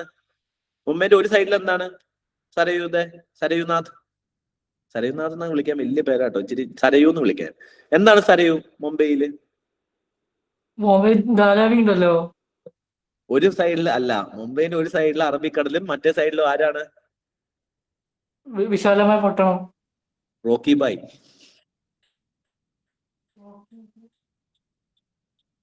ഓക്കെ. സോ മുംബൈയില് ബേസിക്കലി എന്താണ്? മുംബൈയിൽ നിങ്ങൾ പോയി കഴിഞ്ഞു കഴിഞ്ഞാൽ ഒരു സ്ഥലത്ത് എന്താണ് സ്ലം ഏരിയാസ് കാണാം. അതേപോലെ തന്നെ മറ്റൊരു സൈഡിൽ നിങ്ങൾക്ക് അർബൻ വളരെ ഡെവലപ്ഡ് ആയിട്ടുള്ള ഷാറുഖ് ഖാൻ താമസിക്കുന്ന, അംബാനി താമസിക്കുന്ന വളരെ ഡെവലപ്ഡ് ആയിട്ടുള്ള, അതുപോലെ ബെൻസ് കാർ, ഓഡി കാർ. അതുപോലെ നിങ്ങൾ ബോളിവുഡ് സിനിമ നോക്കിക്കേ, ദുരന്തർ നോക്കിക്കഴിഞ്ഞാൽ മൊത്തം ദാരിദ്ര്യമാണ്. പക്ഷെ നിങ്ങൾ ബോളിവുഡ് സിനിമ നോക്കിക്കേ, എന്താണ് വളരെ ഫെയർ സ്കിൻ ആയിട്ടുള്ള ഗേൾസ് ആയിരിക്കും. അതേപോലെ തന്നെ ഭയങ്കര വലിയ വലിയ ബംഗ്ലാവ് ആയിരിക്കും. അവരുടെ പ്രശ്നം പൈസ എന്ന് പറയുന്നത് അവരുടെ പ്രശ്നമേ അല്ല. So it is all about high lifestyle. Bollywood and Mumbai is all about high lifestyle. അപ്പൊ ഇവിടെ സാധാരണക്കാരൻ വന്ന് റൂറൽ ഏരിയ എന്ന് വരുമ്പം അവൻ എന്താവണം എന്നുണ്ടാവും? ബെൻസ് മേടിക്കണം എന്നുണ്ടാവും, പക്ഷെ അവന് ഓടി മേടിക്കണം എന്നുണ്ടാവും, ആപ്പിൾ ഐഫോൺ മേടിക്കണം എന്നുണ്ടാവും, വലിയ മാഷൻ ബംഗ്ലാവ് വേണമെന്നുണ്ടാവും. പക്ഷെ എല്ലാ ആളുകൾക്കും എന്ത് ചെയ്യാൻ പറ്റില്ല? ഇതൊന്നും നേടിയെടുക്കാൻ പറ്റില്ല. ഇങ്ങനെ എല്ലാം നേടിയെടുക്കാൻ പറ്റാതെ ആവുന്ന സിറ്റുവേഷനിൽ എന്ത് ചെയ്യും? നമ്മൾ ആദ്യം കുറെ ശ്രമിക്കും, എങ്ങനെയെങ്കിലും പണിയെടുത്ത് കള്ളവണ്ടി കയറി മുംബൈ കയറി അവിടെ ചെന്നിട്ട് നമ്മൾ എന്ത് ചെയ്യാൻ എന്തെങ്കിലും ചെയ്യാൻ പറ്റുമോ നോക്കും. പക്ഷെ നമുക്ക് മനസ്സിലായത് എന്തല്ല, നേരായ വഴിയിലൂടെ എല്ലാ ആളുകൾക്കും ഇവിടെ എത്താൻ പറ്റില്ല. So we choose crime. Short cut എന്ത് ചെയ്യും? ആളുകൾ എടുക്കും, ആളുകളെ റോബറി നടത്തും, പിടിച്ചുമറി നടത്തും, ഇല്ലീഗൽ മീൻസിലൂടെ ബിസിനസ് ചെയ്ത് ഈ മേലത്തേക്ക് എത്താൻ നോക്കും. അതിനുള്ള ഒരു എക്സാമ്പിൾ ആണ് ദാവൂദ് ഇബ്രാഹിം. ഈ പറയുന്ന എലീറ്റ് ക്ലാസ്സിലാണ്, അല്ലെ? ഇഷ്ടം പോലെ ബംഗ്ലാവ് ഉണ്ട്, ഇഷ്ടം പോലെ കാർ ഉണ്ട്, ഇഷ്ടം പോലെ ഹോട്ടൽസ് ഉണ്ട്. ദുബായിലൊക്കെ അയാളുടെ സാമ്രാജ്യം തന്നെ ഉണ്ട്. പക്ഷെ എന്താണ്? നേരായ വഴിയിലൂടെയല്ല. കാരണം എന്താണ്? ക്രൈം നടത്തിയിട്ടാണ്. നേരായ വഴിയിലൂടെ എത്താൻ പറ്റുന്നില്ല. So he choose to have a alternative route. അപ്പം അർബൻ സെന്റേഴ്സിൽ, പക്ഷെ റൂറൽ ഏരിയ നിങ്ങൾ നോക്കിക്കേ, റൂറൽ ഏരിയയിൽ നമ്മളെ ഏറ്റവും വലിയ ആളാരാണ്? നമ്മൾ ഏറ്റവും ബഹുമാനത്തോടു കൂടി റൂറൽ ഏരിയയിൽ ഏറ്റവും വലിയ ആളെന്ന് പറയുന്നത് അവിടുത്തെ കരയോഗം പ്രസിഡന്റ് ആണ്. ഈ കരയോഗം പ്രസിഡന്റ് ആവാൻ ആർക്കും ആഗ്രഹമില്ല, അല്ലെ? അപ്പൊ സ്വാഭാവികമായിട്ടും കരയോഗ പ്രസിഡന്റിനെ പോലെ ആവണം നമ്മൾ ആഗ്രഹിക്കില്ല. അപ്പൊ നമുക്കുള്ളത് മതി. പക്ഷേ അർബൻ ഏരിയാസില് Bollywood, Benz, Audi. So whenever there is Bollywood, as far as Bollywood existing, crime will exist in India. Bollywood എത്ര കാലത്തോളം ഉണ്ടോ അത്രയും കാലം ഇവിടെ ക്രൈം ഉണ്ടായിരിക്കും. Crime cannot be taken away. So സൊസൈറ്റിയിൽ ക്രൈം ഇല്ലാതിരിക്കുക എന്ന് പറയുന്നത് ഇന്നെവിറ്റബിൾ ആണ്. കാരണം എന്താണ്? എപ്പോഴൊക്കെ സൊസൈറ്റിയിൽ എല്ലാ ആളുകൾക്കും ഒരിക്കലും എന്ത് ചെയ്യാൻ പറ്റില്ല? നിങ്ങൾക്ക് നേരായ മാർഗത്തിലൂടെ പൈസ സക്സസ് ആവാൻ പറ്റണമെന്നില്ല. അപ്പൊ ചില ആളുകൾ എന്ത് ചെയ്യും? ഇതിൽ നിന്നും അടുത്ത ആളുകൾ ഓൾട്ടർനേറ്റീവ് റൂട്ടുകൾ എടുത്തുകൊണ്ടേയിരിക്കും. These people are called as deviants. So this is theory by Robert K. Merton. We will study about it. But Robert K. Merton says crime എന്താണ്? Inevitable in societies. Crime എന്ത് ചെയ്യും? സൊസൈറ്റിയിൽ എപ്പോഴും ഉണ്ടാവും എന്നുള്ളതാണ്.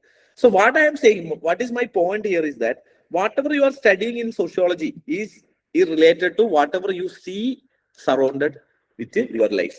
നിങ്ങളുടെ ജീവിതത്തിൽ നിങ്ങൾ ചുറ്റും കാണുന്ന കാര്യങ്ങളാണ് നമ്മൾ സോഷ്യോളജിയിൽ പഠിക്കുക. ഈ സോഷ്യോളജിയിൽ നമ്മൾ ചുറ്റും കാണുന്ന സാധനങ്ങൾ നമ്മൾ പഠിക്കുമ്പോൾ ബേസിക്കലി നമ്മൾ എന്താ ചെയ്യുന്നത്? നമ്മുടെ ചുറ്റുപാടിൽ കാണുന്ന കുറെ കാര്യങ്ങളെ പറ്റി നമ്മൾ എന്ത് ചെയ്യുന്നു? ഒരു അനാലിസിസ് പഠിക്കുന്നു. പക്ഷെ ഇതിനൊക്കെ നമ്മൾ എന്ത് ചെയ്യുന്നു? ഒരു സോഷ്യോളജിക്കലി അനാലിസിസ് ചെയ്യുന്നു മാത്രമേ ഉള്ളൂ. ഇപ്പൊ ഫോർ എക്സാമ്പിൾ, ഇപ്പൊ ഇവിടുത്തെ ഒരു ചോദ്യമാണ്, write a short note on changing form of family. ഫാമിലിയിലെ ചേഞ്ച് ചെയ്യുന്ന ഫോംസ് ഏതാന്നുള്ളത് ഞാൻ എന്റെ യൂട്യൂബ് വീഡിയോയിൽ ഇത് ചെയ്തിട്ടുണ്ടായിരുന്നു. പക്ഷെ ജസ്റ്റ് ഒന്നുകൂടി കാണാത്തവരുണ്ടെങ്കിൽ, ഫോർ എക്സാമ്പിൾ ഫാമിലി പണ്ട് എന്തായിരുന്നു? ജോയിന്റ് ഫാമിലി ആയിരുന്നു അല്ലെ? ഇപ്പൊ നമ്മൾ ചുറ്റുപാടുള്ള കാണുന്നത് തന്നെയാണ്. പിന്നീട് അത് എന്തായി മാറി? ന്യൂക്ലിയർ ഫാമിലിയായി മാറി. പിന്നീട് ആ ഫാമിലി എന്തായി മാറി? ലിവ് ഇൻ റിലേഷൻഷിപ്പ് ഉള്ള ഫാമിലിയായി മാറി. ദെൻ സെയിം സെക്സ് മാരേജ് ആയി മാറി, അല്ലെങ്കിൽ same couple marriage, single parent ആയി അല്ലെ? സോറി, ഇത് സെയിം കപ്പിൾ അല്ല, സിംഗിൾ പാരന്റ്. ഓക്കെ, അതായത് അച്ഛനും മകളോ അല്ലെങ്കിൽ അമ്മയും മകളും അല്ലെങ്കിൽ അമ്മയും മകനും പോലെയുള്ള സിംഗിൾ പാരന്റ് ഫാമിലിയായി മാറുന്നു. പിന്നീട് ഫാമിലി സെയിം സെക്സ് ഫാമിലിയായി മാറുന്നു അല്ലെ? LGBTQ കമ്മ്യൂണിറ്റി നമുക്ക് പറയാം, സെയിം സെക്സ് മാരേജസ് വരുന്നു. സോ അതിനുശേഷം നമുക്ക് ഇതെന്താണ്? വെർച്വൽ ഫാമിലീസ് ആണ്. ഇന്റർനെറ്റിൽ നിങ്ങൾ നോക്കിക്കഴിഞ്ഞു കഴിഞ്ഞാൽ, ഫോർ എക്സാമ്പിൾ, നിങ്ങളുടെ ഫാമിലി ഇപ്പം എവിടെയുണ്ട്? നിങ്ങളുടെ ഫാമിലി ഇപ്പൊ എവിടെയായിരിക്കും ഉണ്ടാവുന്നത്? നിങ്ങളുടെ ഫാമിലി നിങ്ങളുടെ വാട്സ്ആപ്പ് ഗ്രൂപ്പ് എടുത്തു കഴിഞ്ഞാൽ അതിനകത്ത് ഫാമിലി ഹോം എന്ന് പറയുന്ന ഒരു ഗ്രൂപ്പ് ഉണ്ടാവും. അതും നിങ്ങളുടെ ഫാമിലി അല്ലേ? അത് നിങ്ങളുടെ അച്ഛനും അമ്മയും തമ്മിൽ ഡെയിലി ഇന്ററാക്ട് ചെയ്യുന്ന അച്ഛൻ എന്ത് ചെയ്യും? രാവിലെ എണീറ്റിട്ട് ഗുഡ് മോർണിംഗ്, സുപ്രഭാതം, 2 പൂക്കൾ ഇതൊന്നും അയച്ചു തരുന്നില്ലേ? ബേസിക്കലി ഇതെന്താണ്? ഇതും ഫാമിലിയാണ്. This family is known as virtual family. So family എന്ന് പറയുന്നത് എന്താണ്? നമ്മൾ ചുറ്റുപാടും കാണുന്നത്. ഞാൻ പറയുന്ന സൊസൈറ്റിയിലെ ഓരോ കാര്യങ്ങളും നിങ്ങളെ ചുറ്റുപാടും കാണുന്ന കാര്യങ്ങൾ തന്നെയാണ് നമ്മൾ ഇവിടെ പഠിക്കുന്നത്. പുതിയതായിട്ട് നിങ്ങൾ എന്ത് ചെയ്യുന്നില്ല? ഒരു കാര്യവും പഠിക്കുന്നില്ല. പക്ഷെ ഇതിന് നമ്മൾ എന്ത് ചെയ്യുന്നു? ഒരു തിയററ്റിക്കലായിട്ട് നമ്മൾ മാറ്റുന്നു. ഫോർ എക്സാമ്പിൾ, പുതിയ മോഡൽ ഓഫ് ഫാമിലിയാണ് living apart together. For example എന്തായിരിക്കും? ഇവർ ഒന്നിച്ചായിരിക്കും ജീവിക്കുന്നത്, പക്ഷെ കല്യാണം കഴിച്ചിട്ടുണ്ടാവും, പക്ഷെ ഒന്നിച്ചായിരിക്കില്ല ജീവിക്കുന്നത്. ഇവർക്ക് അറിയാം എന്തായിരിക്കും ഫാമിലിയിൽ ഉണ്ടാവാനുള്ള റീസൺ എന്തായിരിക്കും. ബേസിക്കലി ഇവർക്ക് എന്തറിയാം? ഇവർ ഒന്നിച്ച് നിന്ന് അടിയായിരിക്കും. അതുകൊണ്ട് സ്വാഭാവികമായിട്ട് ഇവർ എന്തായിരിക്കും? Living apart together. They are living but they are apart. For example, ഒരാൾ കൊച്ചിയിലെ വീട്ടിലും അല്ലെങ്കിൽ ഒരാൾ അമ്മ വീട്ടിലും ഒരാൾ അച്ഛന്റെ വീട്ടിലായിരിക്കും താമസിക്കുന്നത്. രണ്ടുപേരും ഒന്നിച്ച് താമസിക്കില്ല, പക്ഷെ അവർക്ക് എന്ത് ചെയ്തില്ല? ഡിവോഴ്സ് മേടിച്ചിട്ടില്ല. So they are living apart together. And there are weekend families. Weekend families എന്ന് പറയുന്നത് എന്താണ്? ഇപ്പൊ നിങ്ങൾ കല്യാണം കഴിച്ചു, നിങ്ങൾ എന്ത് IAS ആയി, നിങ്ങൾ കല്യാണം കഴിച്ചു. ഇപ്പൊ ലക്ഷ്മി IAS ആയി 2020 ഏത് വർഷം? ഈ വർഷത്തിലാണ് എഴുതുന്നത്. ഈ വർഷം അല്ലെങ്കിൽ 2027 ഏത് വർഷമാണോ ലക്ഷ്മി IAS ആയി. ലക്ഷ്മി IAS ആയപ്പോ ലക്ഷ്മി എന്ത് ചെയ്തു? ഒരു IAS കാരനെ കല്യാണം കഴിച്ചു. അപ്പൊ ലക്ഷ്മി എറണാകുളത്തെ ഡിസ്ട്രിക്ട് കളക്ടറും ലക്ഷ്മിയുടെ ഹസ്ബൻഡ് വയനാട്ടിലെ ഡിസ്ട്രിക്ട് കളക്ടറും ആണെന്ന് വിചാരിക്കുക. എല്ലാ ദിവസവും കാണാൻ പറ്റും? Tough life. അപ്പൊ they decide that we will meet on weekends. So വീക്കെൻഡിൽ മാത്രം മീറ്റ് ചെയ്യുന്ന family which is weekend family. Okay, so different form of family which is actually നിങ്ങൾ ഡേ ടു ഡേ ലൈഫിൽ കാണുന്നതാണ്. പക്ഷെ നമ്മൾ എന്ത് ചെയ്യുന്നു? നമ്മൾ നമ്മുടെ ഓരോ വേർഡ്സിലേക്ക്, നമ്മളുടേതായ വേർഡ്സിലേക്ക് ഇതിനെ മാറ്റുന്നു എന്ന് മാത്രം. അപ്പം നമ്മൾ നോക്കിക്കഴിഞ്ഞ് കഴിഞ്ഞാൽ മൊത്തത്തിൽ എന്തുകൊണ്ട് നമ്മൾ നേരത്തെ പറഞ്ഞു ഡിവോഴ്സ് റേറ്റ് ഇൻക്രീസ് ചെയ്യുന്നത്? എന്തുകൊണ്ടായിരിക്കും ഡിവോഴ്സ് റേറ്റ് ഇൻക്രീസ് ചെയ്യുന്നത്? Because one reason that why divorce rate is increasing, it is because of feminist movement. So feminist movement കൊണ്ടാണ് ബേസിക്കലി എന്ത് ചെയ്യുന്നത്? ഡിവോഴ്സ് റേറ്റ് ഇൻക്രീസ് ചെയ്യുന്നത്. അങ്ങനെയാണെന്നുണ്ടെങ്കിൽ ഞാൻ ഒരു ചോദ്യം ചോദിക്കാം, ഫെമിനിസ്റ്റ് മൂവ്മെന്റ് നല്ലതാണോ ചീത്തയാണോ? എന്താണ് നിങ്ങളുടെ ഒപ്പീനിയൻ? ഫെമിനിസ്റ്റ് മൂവ്മെന്റ് അല്ലെങ്കിൽ ഫെമിനിസം മോശമാണെന്ന് പറയുന്നവർ എത്ര പേരുണ്ട്? തംസപ്പ് വരുമോ? ഫെമിനിസ്റ്റ് മൂവ്മെന്റ് മോശമാണ്. തംസപ്പ് എവിടെയാന്ന് പറയും? ഇവിടെ ഒരു മുഖമുണ്ട്, എന്തായാലും ഇമോജി. ആ ഇമോജിന്റെ ഇവിടെ നോക്കിയാൽ തംസപ്പ് കിട്ടും, കണ്ടോ? സോ ഫെമിനിസ്റ്റ് മൂവ്മെന്റ് മോശമാണെന്ന് പറയുന്ന ആരുമില്ല. ഓക്കെ, ഫെമിനിസ്റ്റ് മൂവ്മെന്റ് നല്ലതാന്ന് പറയുന്നവർ എത്ര പേരുണ്ട്? സായുനാഥ് നല്ലതാണ്, ദിയ നല്ലതാണ്. Okay, why you are saying that it's good? Feminist movement കൊണ്ടല്ലേ ഈ ഡിവോഴ്സ് റേറ്റ് ഇൻക്രീസ് ആവുന്നത്? അപ്പൊ അത് മോശമല്ലേ? പണ്ടെന്തായിരുന്നു? ആളുകൾ സുഖമായിട്ട്, നിങ്ങളെ അച്ഛനമ്മമാരെയൊക്കെ ആലോചിച്ച് നോക്കിയാൽ സുഖമായിട്ട് കല്യാണം കഴിച്ച് ഒരു പ്രശ്നമില്ലാതെ അവർ കുട്ടികളെയൊക്കെ നോക്കി ജീവിച്ച ആളുകൾ ഇപ്പോഴത്തെ പിള്ളേരെ അവസ്ഥ എന്താ? കല്യാണം കഴിക്കുക, ഡിവോഴ്സ് ചെയ്യുക, കല്യാണം കഴിക്കുക, ഡിവോഴ്സ് ചെയ്യുക. അപ്പൊ ഫെമിനിസ്റ്റ് മൂവ്മെന്റ് മോശമല്ലേ?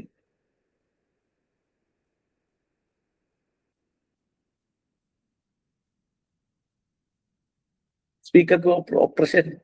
ഓക്കെ, പക്ഷെ അതുകൊണ്ട് ഡിവോഴ്സ് കൂടുതലല്ലേ? സൊസൈറ്റിക്ക് നല്ലതാണോ?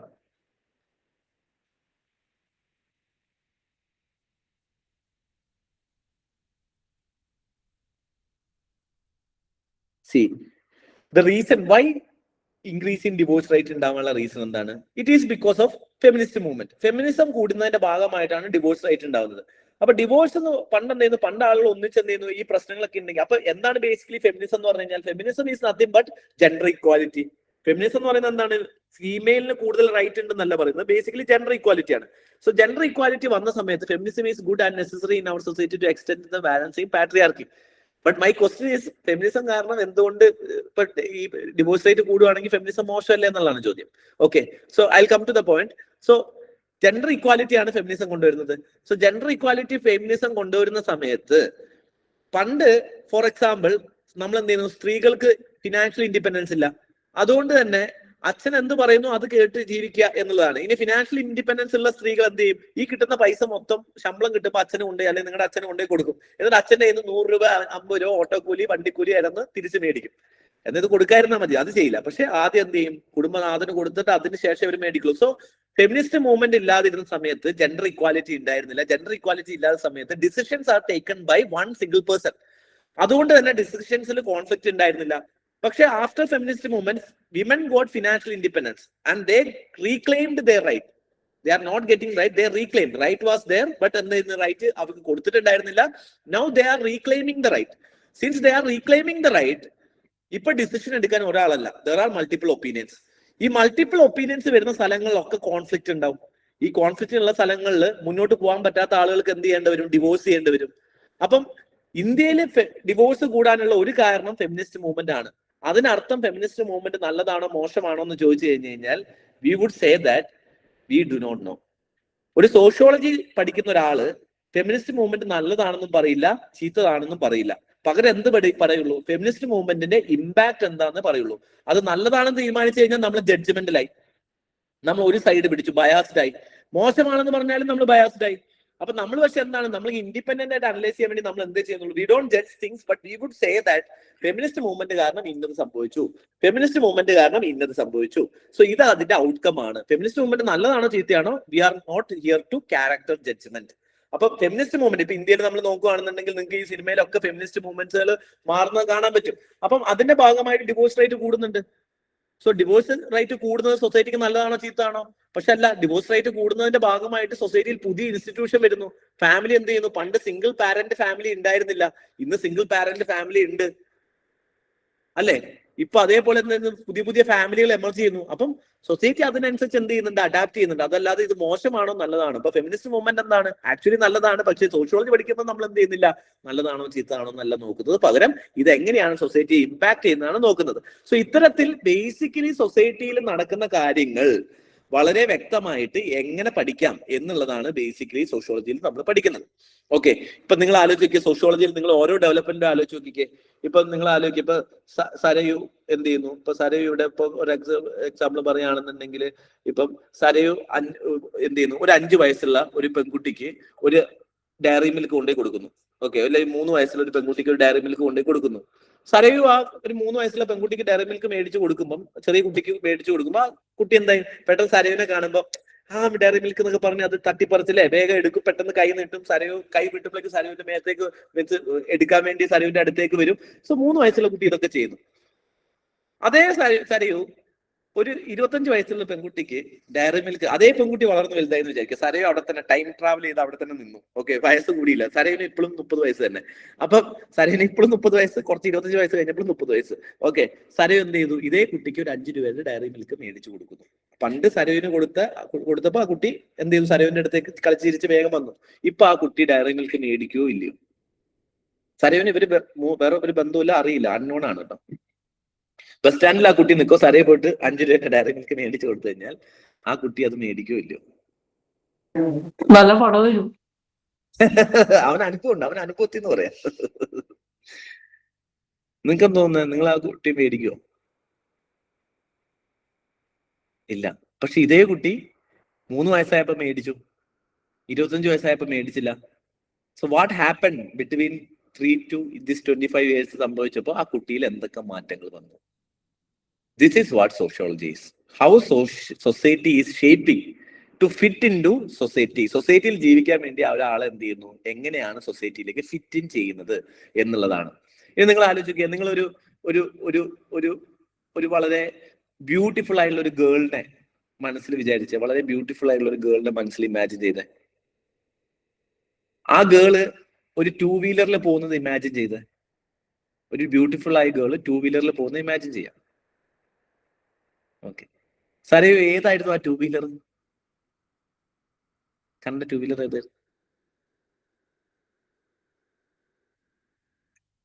സാറേ മോനെ, ഇമാജിൻ ചെയ്തങ്ങ് പോയവൻ. ഏതായിരുന്നു ടൂ വീലർ?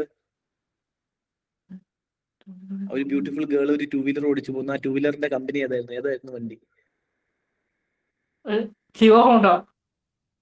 Hero Honda. മറ്റേ ഇത് സ്കൂട്ടർ, ഹോണ്ടന്റെ ആക്റ്റീവ. അതെ. ഓക്കെ, എന്തുകൊണ്ട് ബുള്ളറ്റ് ആലോചിച്ചില്ല? ബുള്ളറ്റ് ആലോചിച്ച ആരെങ്കിലും ഉണ്ടോ? ഒരു ബ്യൂട്ടിഫുൾ ഗുണം ഇനിയിപ്പം മാറ്റി പറയരുത്, പക്ഷെ ബുള്ളറ്റ് ആലോചിച്ച ആരെങ്കിലും ഉണ്ടോ? ഒരാള് ബുള്ളറ്റ് ആലോചിച്ചു, ബാക്കിയുള്ളവര് മജോറിറ്റി സ്കൂട്ടർ ആണോ ആലോചിച്ചത്? Y? It is because of society shaping your mindset. When you are, seen an accident, if a woman involved, automatically you will think that the problem is with the woman.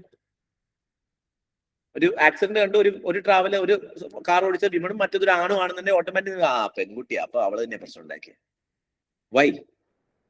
It is because of society is not actually എന്താണ്, എല്ലാവരെയും society is shaping the mind set for according to their own society.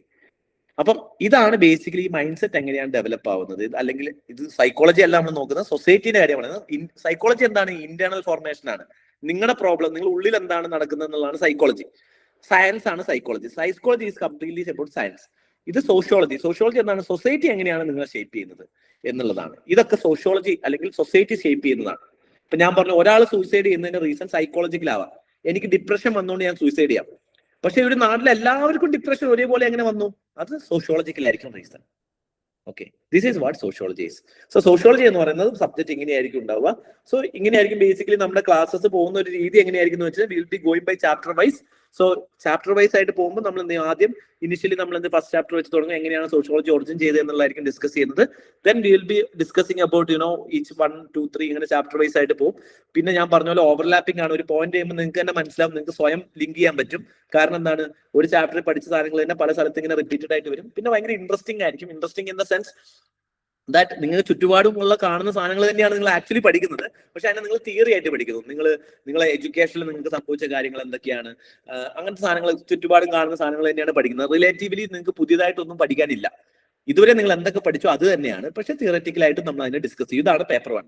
Paper 2 only about Indian sociology. So automatically എന്താണ് caste system, എന്താണ് tribalism, ആരൊക്കെയാണ് ട്രൈബ്സിന്റെ problems എന്താണ്, cast ഇഷ്യൂന്റെ problems ആണ്, politics ഇന്ത്യയിലെ problems എന്താണ്, India എന്തുകൊണ്ടാണ് ഡെവലപ്ഡ് ആവാത്ത, ഇന്ത്യൻ അഗ്രികൾച്ചർ പ്രോബ്ലം, ഇതൊക്കെ ബേസിക്കലി നിങ്ങൾ GST പഠിക്കുന്നത് തന്നെയാണ്. അവിടെ നമ്മൾ കുറച്ചുകൂടി സോഷ്യോളജിക്കൽ ടച്ച് കൊണ്ടുവരണമെന്ന് മാത്രം. ദെൻ ബേസ്ഡ് ഓൺ ദിസ് ഓരോ ചാപ്റ്റർ കഴിയുമ്പോൾ ചാപ്റ്റർ ബേസ്ഡ് ആയിട്ടുള്ള നമ്മൾ ക്വസ്റ്റ്യൻ ആൻസർ ഡിസ്കസ് ചെയ്യും. അത് വെച്ച് നമ്മൾ PYQ ഡിസ്കസ് ചെയ്യും. ദെൻ ടെസ്റ്റ് സീരീസ് ഉണ്ടാവും, അതിന് മെന്റർഷിപ്പ് ഉണ്ടാവും. So this is how the class goes. Okay, and recorded batches ഉണ്ടാവും. ഇപ്പം നമ്മൾ ബേസിക്കലി ഇനിഷ്യലി നമുക്ക് 2 ആഴ്ച ഓൺലൈൻ ക്ലാസ് മാത്രമേ ഉണ്ടാവുള്ളൂ. അത് കഴിയുമ്പോൾ ഓഫ്ലൈൻ ക്ലാസ് ഉണ്ടാവും. കാരണം നമ്മുടെ പുതിയ ബിൽഡിങ്ങിന്റെ പണി നടന്നുകൊണ്ടിരിക്കുകയാണ്. പെയിന്റിംഗ് കൂടി ചെയ്യാനുണ്ട്. അപ്പൊ അതുകൂടി കഴിഞ്ഞിട്ടേ തീരുള്ളൂ. അപ്പൊ അത് കഴിഞ്ഞാൽ നമുക്ക് ഓൺലൈൻ മിക്സഡ് ക്ലാസ്സസ് ഉണ്ടാവും. മീൻസ് ഹൈബ്രിഡ് ക്ലാസ്സസ് ആയിരിക്കും. ഓഫ്ലൈൻ വരേണ്ടവർക്ക് ഓഫ്ലൈനും വരാം. പിന്നെ മെറ്റീരിയൽസ് ഇതിനകത്ത് ഇൻക്ലൂഡഡ് ആണ്. As I already showed you the materials. Basically these are the materials. Current affairs linkages basically already class എടുക്കുമ്പോൾ അതിന്റെ കറണ്ട് അഫയേഴ്സ് അപ്പൊ തന്നെ നമ്മൾ എടുത്തു പോകും. പിന്നെ എക്സാം വരുമ്പോൾ നമ്മൾ പ്രിലിംസ് കഴിഞ്ഞില്ലേ, നിങ്ങൾ പ്രിലിംസ് കഴിഞ്ഞതിന് ശേഷം എന്ത് ചെയ്യുന്നു, ആ എക്സാം എഴുതുന്ന സമയത്ത് അതിന്റെ കറണ്ട് അഫയേഴ്സ് ലിങ്കേജ് വരും. അതിന് പുറമെ കറണ്ട് അഫയേഴ്സ് ടോപ്പിക് നമ്മൾ കുറെ ടോപ്പിക്സ് മെറ്റീരിയൽസ് ഒക്കെ വരുന്നത് നമ്മൾ കറണ്ട് അഫയേഴ്സ് സെപ്പറേറ്റ് ആയിട്ട് വാല്യൂ അഡീഷൻ നോട്ട്സ് ആയിട്ട് നിങ്ങൾക്ക് തരുന്നതായിരിക്കും. Okay, any other doubts? വേറെ എന്തെങ്കിലും സംശയങ്ങളുണ്ടോ? ഇതാണ് നമ്മുടെ ബാച്ച് സ്റ്റാർട്ട് ചെയ്യുന്നത്. നിങ്ങൾക്ക് വേണമെന്നുണ്ടെങ്കിൽ റെക്കോർഡഡ് വീഡിയോസ് നിങ്ങൾ ജോയിൻ ചെയ്ത് കഴിയുമ്പോൾ നിങ്ങൾക്ക് ഷെയർ ചെയ്ത് തരിക ചെയ്യാം. റെക്കോർഡഡ് വീഡിയോസ് ആക്സസിന് അങ്ങനെ ലിമിറ്റേഷൻസ് ഒന്നും വെച്ചില്ല. My ultimate idea that you should clear the examination. നിങ്ങളിപ്പം 3 മാസം നിങ്ങൾ വേറെ ആൾക്ക് കൊടുക്കാതിരിക്കാനുള്ള ഒരു മര്യാദ നിങ്ങൾ കാണിക്കുക എന്നുള്ളത് മാത്രമേ ഉള്ളൂ. നിങ്ങൾ ഉപയോഗിക്കുക, നിങ്ങൾക്ക് ഉപയോഗിക്കാൻ വേണ്ടി എത്ര വേണമെങ്കിലും ഉപയോഗിക്കാം. ഓക്കെ, പക്ഷെ എന്ത് ചെയ്യുക, കാരണം ultimately you should clear the examination. അതല്ലാതെ നിങ്ങൾ ഈ ക്ലാസ് എടുത്തോട്ട് വലിയ ഐഡിയ മാത്രമല്ല, ഗുണമില്ലല്ലോ. നിങ്ങൾ പ്രിലിംസ് ക്ലിയർ ചെയ്യണം, അതുപോലെ മെയിൻസ് ക്ലിയർ ചെയ്യണം. എന്നാൽ മാത്രമേ നമ്മളെ ഇൻസ്റ്റിറ്റ്യൂട്ടിന് അതൊരു ഗുണം ഉണ്ടാവുള്ളൂ. അപ്പം അതിനുവേണ്ടി what ever possible we will do. പക്ഷെ ഈ പറഞ്ഞ പോലെ ക്ലാസ് എടുത്തിട്ട് നിങ്ങൾ 5 ഫ്രണ്ട്സിന് കൊടുക്കാതിരിക്കുക എന്നുള്ളതാണ്. I won't be checking it, but the thing is that it's up to you. It's an agreement between you and me. So automatically that's what ഒരു ലിമിറ്റേഷൻ അങ്ങനെ ചില ആളുകൾ ഇപ്പോൾ ഒരു വർഷമാണ് ആക്സസ് എന്നൊക്കെ ചോദിക്കാറുണ്ട്. But I'm not saying that 1 year എന്നൊന്നും ആക്സസ് ചെയ്യാൻ ലിമിറ്റ് ചെയ്യുന്നില്ല. പക്ഷേ വി കനോട്ട് സേ ദാറ്റ് എത്ര സമയം ഇത് പഠിക്കാം, പലർക്കും പല സൈക്കിൾ ആയിരിക്കും. അപ്പം അങ്ങനെയാണ് നിങ്ങൾ അതിനെ കാണേണ്ടത്. ഓക്കെ. അല്ല, ഞാൻ ഷെയർ ചെയ്യുന്നല്ല, അങ്ങനെയല്ല ഞാൻ പറഞ്ഞത്. പക്ഷെ ബേസിക്കലി ഞാൻ ആക്സസിന് ഒരു ലിമിറ്റ് വെച്ചിട്ടില്ല എന്നാണ് ഞാൻ പറഞ്ഞത്. മീൻസ് നിങ്ങൾ എത്ര വേണമെങ്കിലും പഠിക്കുക, അത് തന്നെ നന്നാവുക, അതാണ് ബേസിക്കലി ഉദ്ദേശം. Okay. Yeah, I understood your concern. Sure sir. Okay, sure, fine. Anything else? വേറെ എന്തെങ്കിലും ഞാൻ പറയാൻ വിട്ടുപോയോ? So if you wanted to decide, I can give you one more day, Tuesday, and we will start our formal classes from Wednesday. This Wednesday at 5 o'clock itself.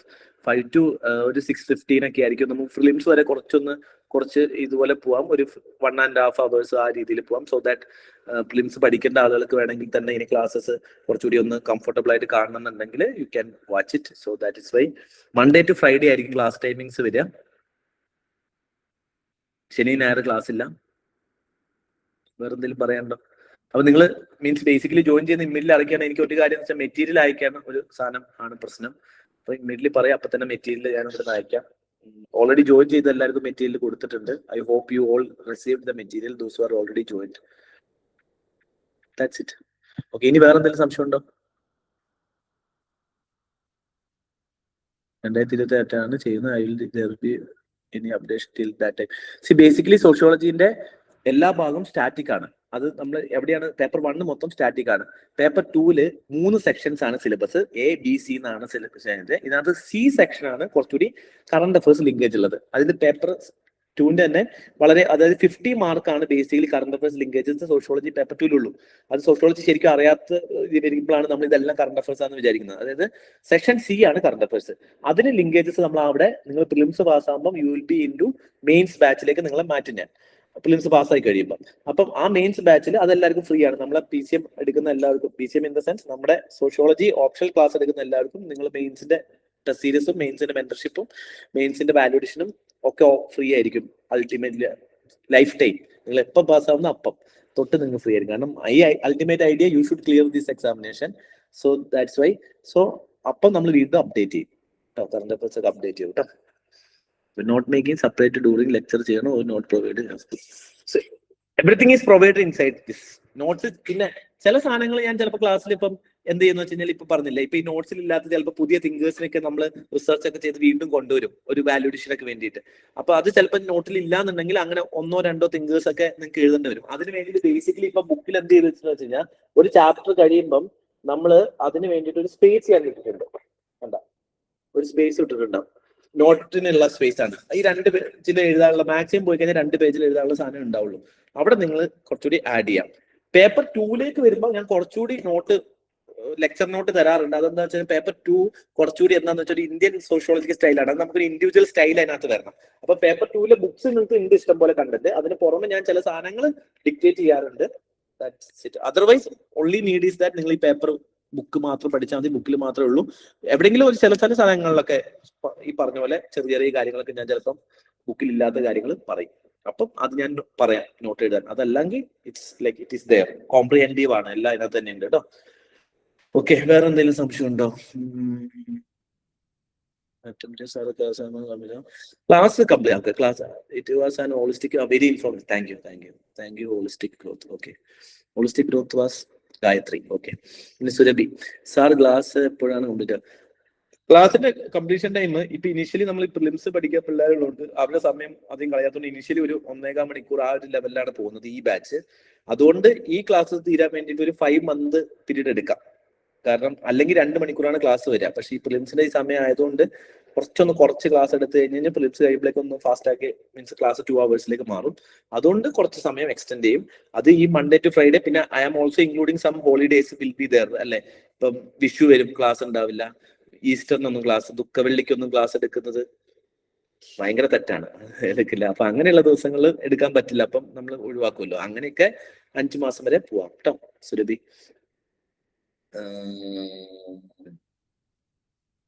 That's it. പിന്നെ answer writing അതൊക്കെ ഉണ്ടാവും. Okay, ബാക്കി എല്ലാം ഞാൻ പറഞ്ഞു. Okay, so that's. ഇനി എന്തെങ്കിലും സംശയം ഉണ്ടോ? So I'll give you one more day to join so that I can send the books അങ്ങനെയുള്ള സാധനങ്ങളൊക്കെ ചെയ്യാൻ വേണ്ടിയിട്ട് വെനസ്ഡേ തൊട്ടായിരിക്കും നമ്മൾ ഫോർമൽ ക്ലാസ്സസ് സ്റ്റാർട്ട് ചെയ്യുക. So Wednesday 5 o'clock. So those who have joined, rejoin at Wednesday at 5 o'clock. I'll be sending the link in the group itself. Okay. And if you have any doubts and problems with respect to this thing, you can also. I hope you have my number. But even those who do not have, this is my number: 9951608336. Okay. My name is Basi. My actual name is Basit, but people used to call me Basi. അറിയാതെപ്പോൾ ഞാനും ബാസി എന്നാണ്. Okay, fine. So 9951608336. Okay. So ഇതിൽ വിളിക്കാം.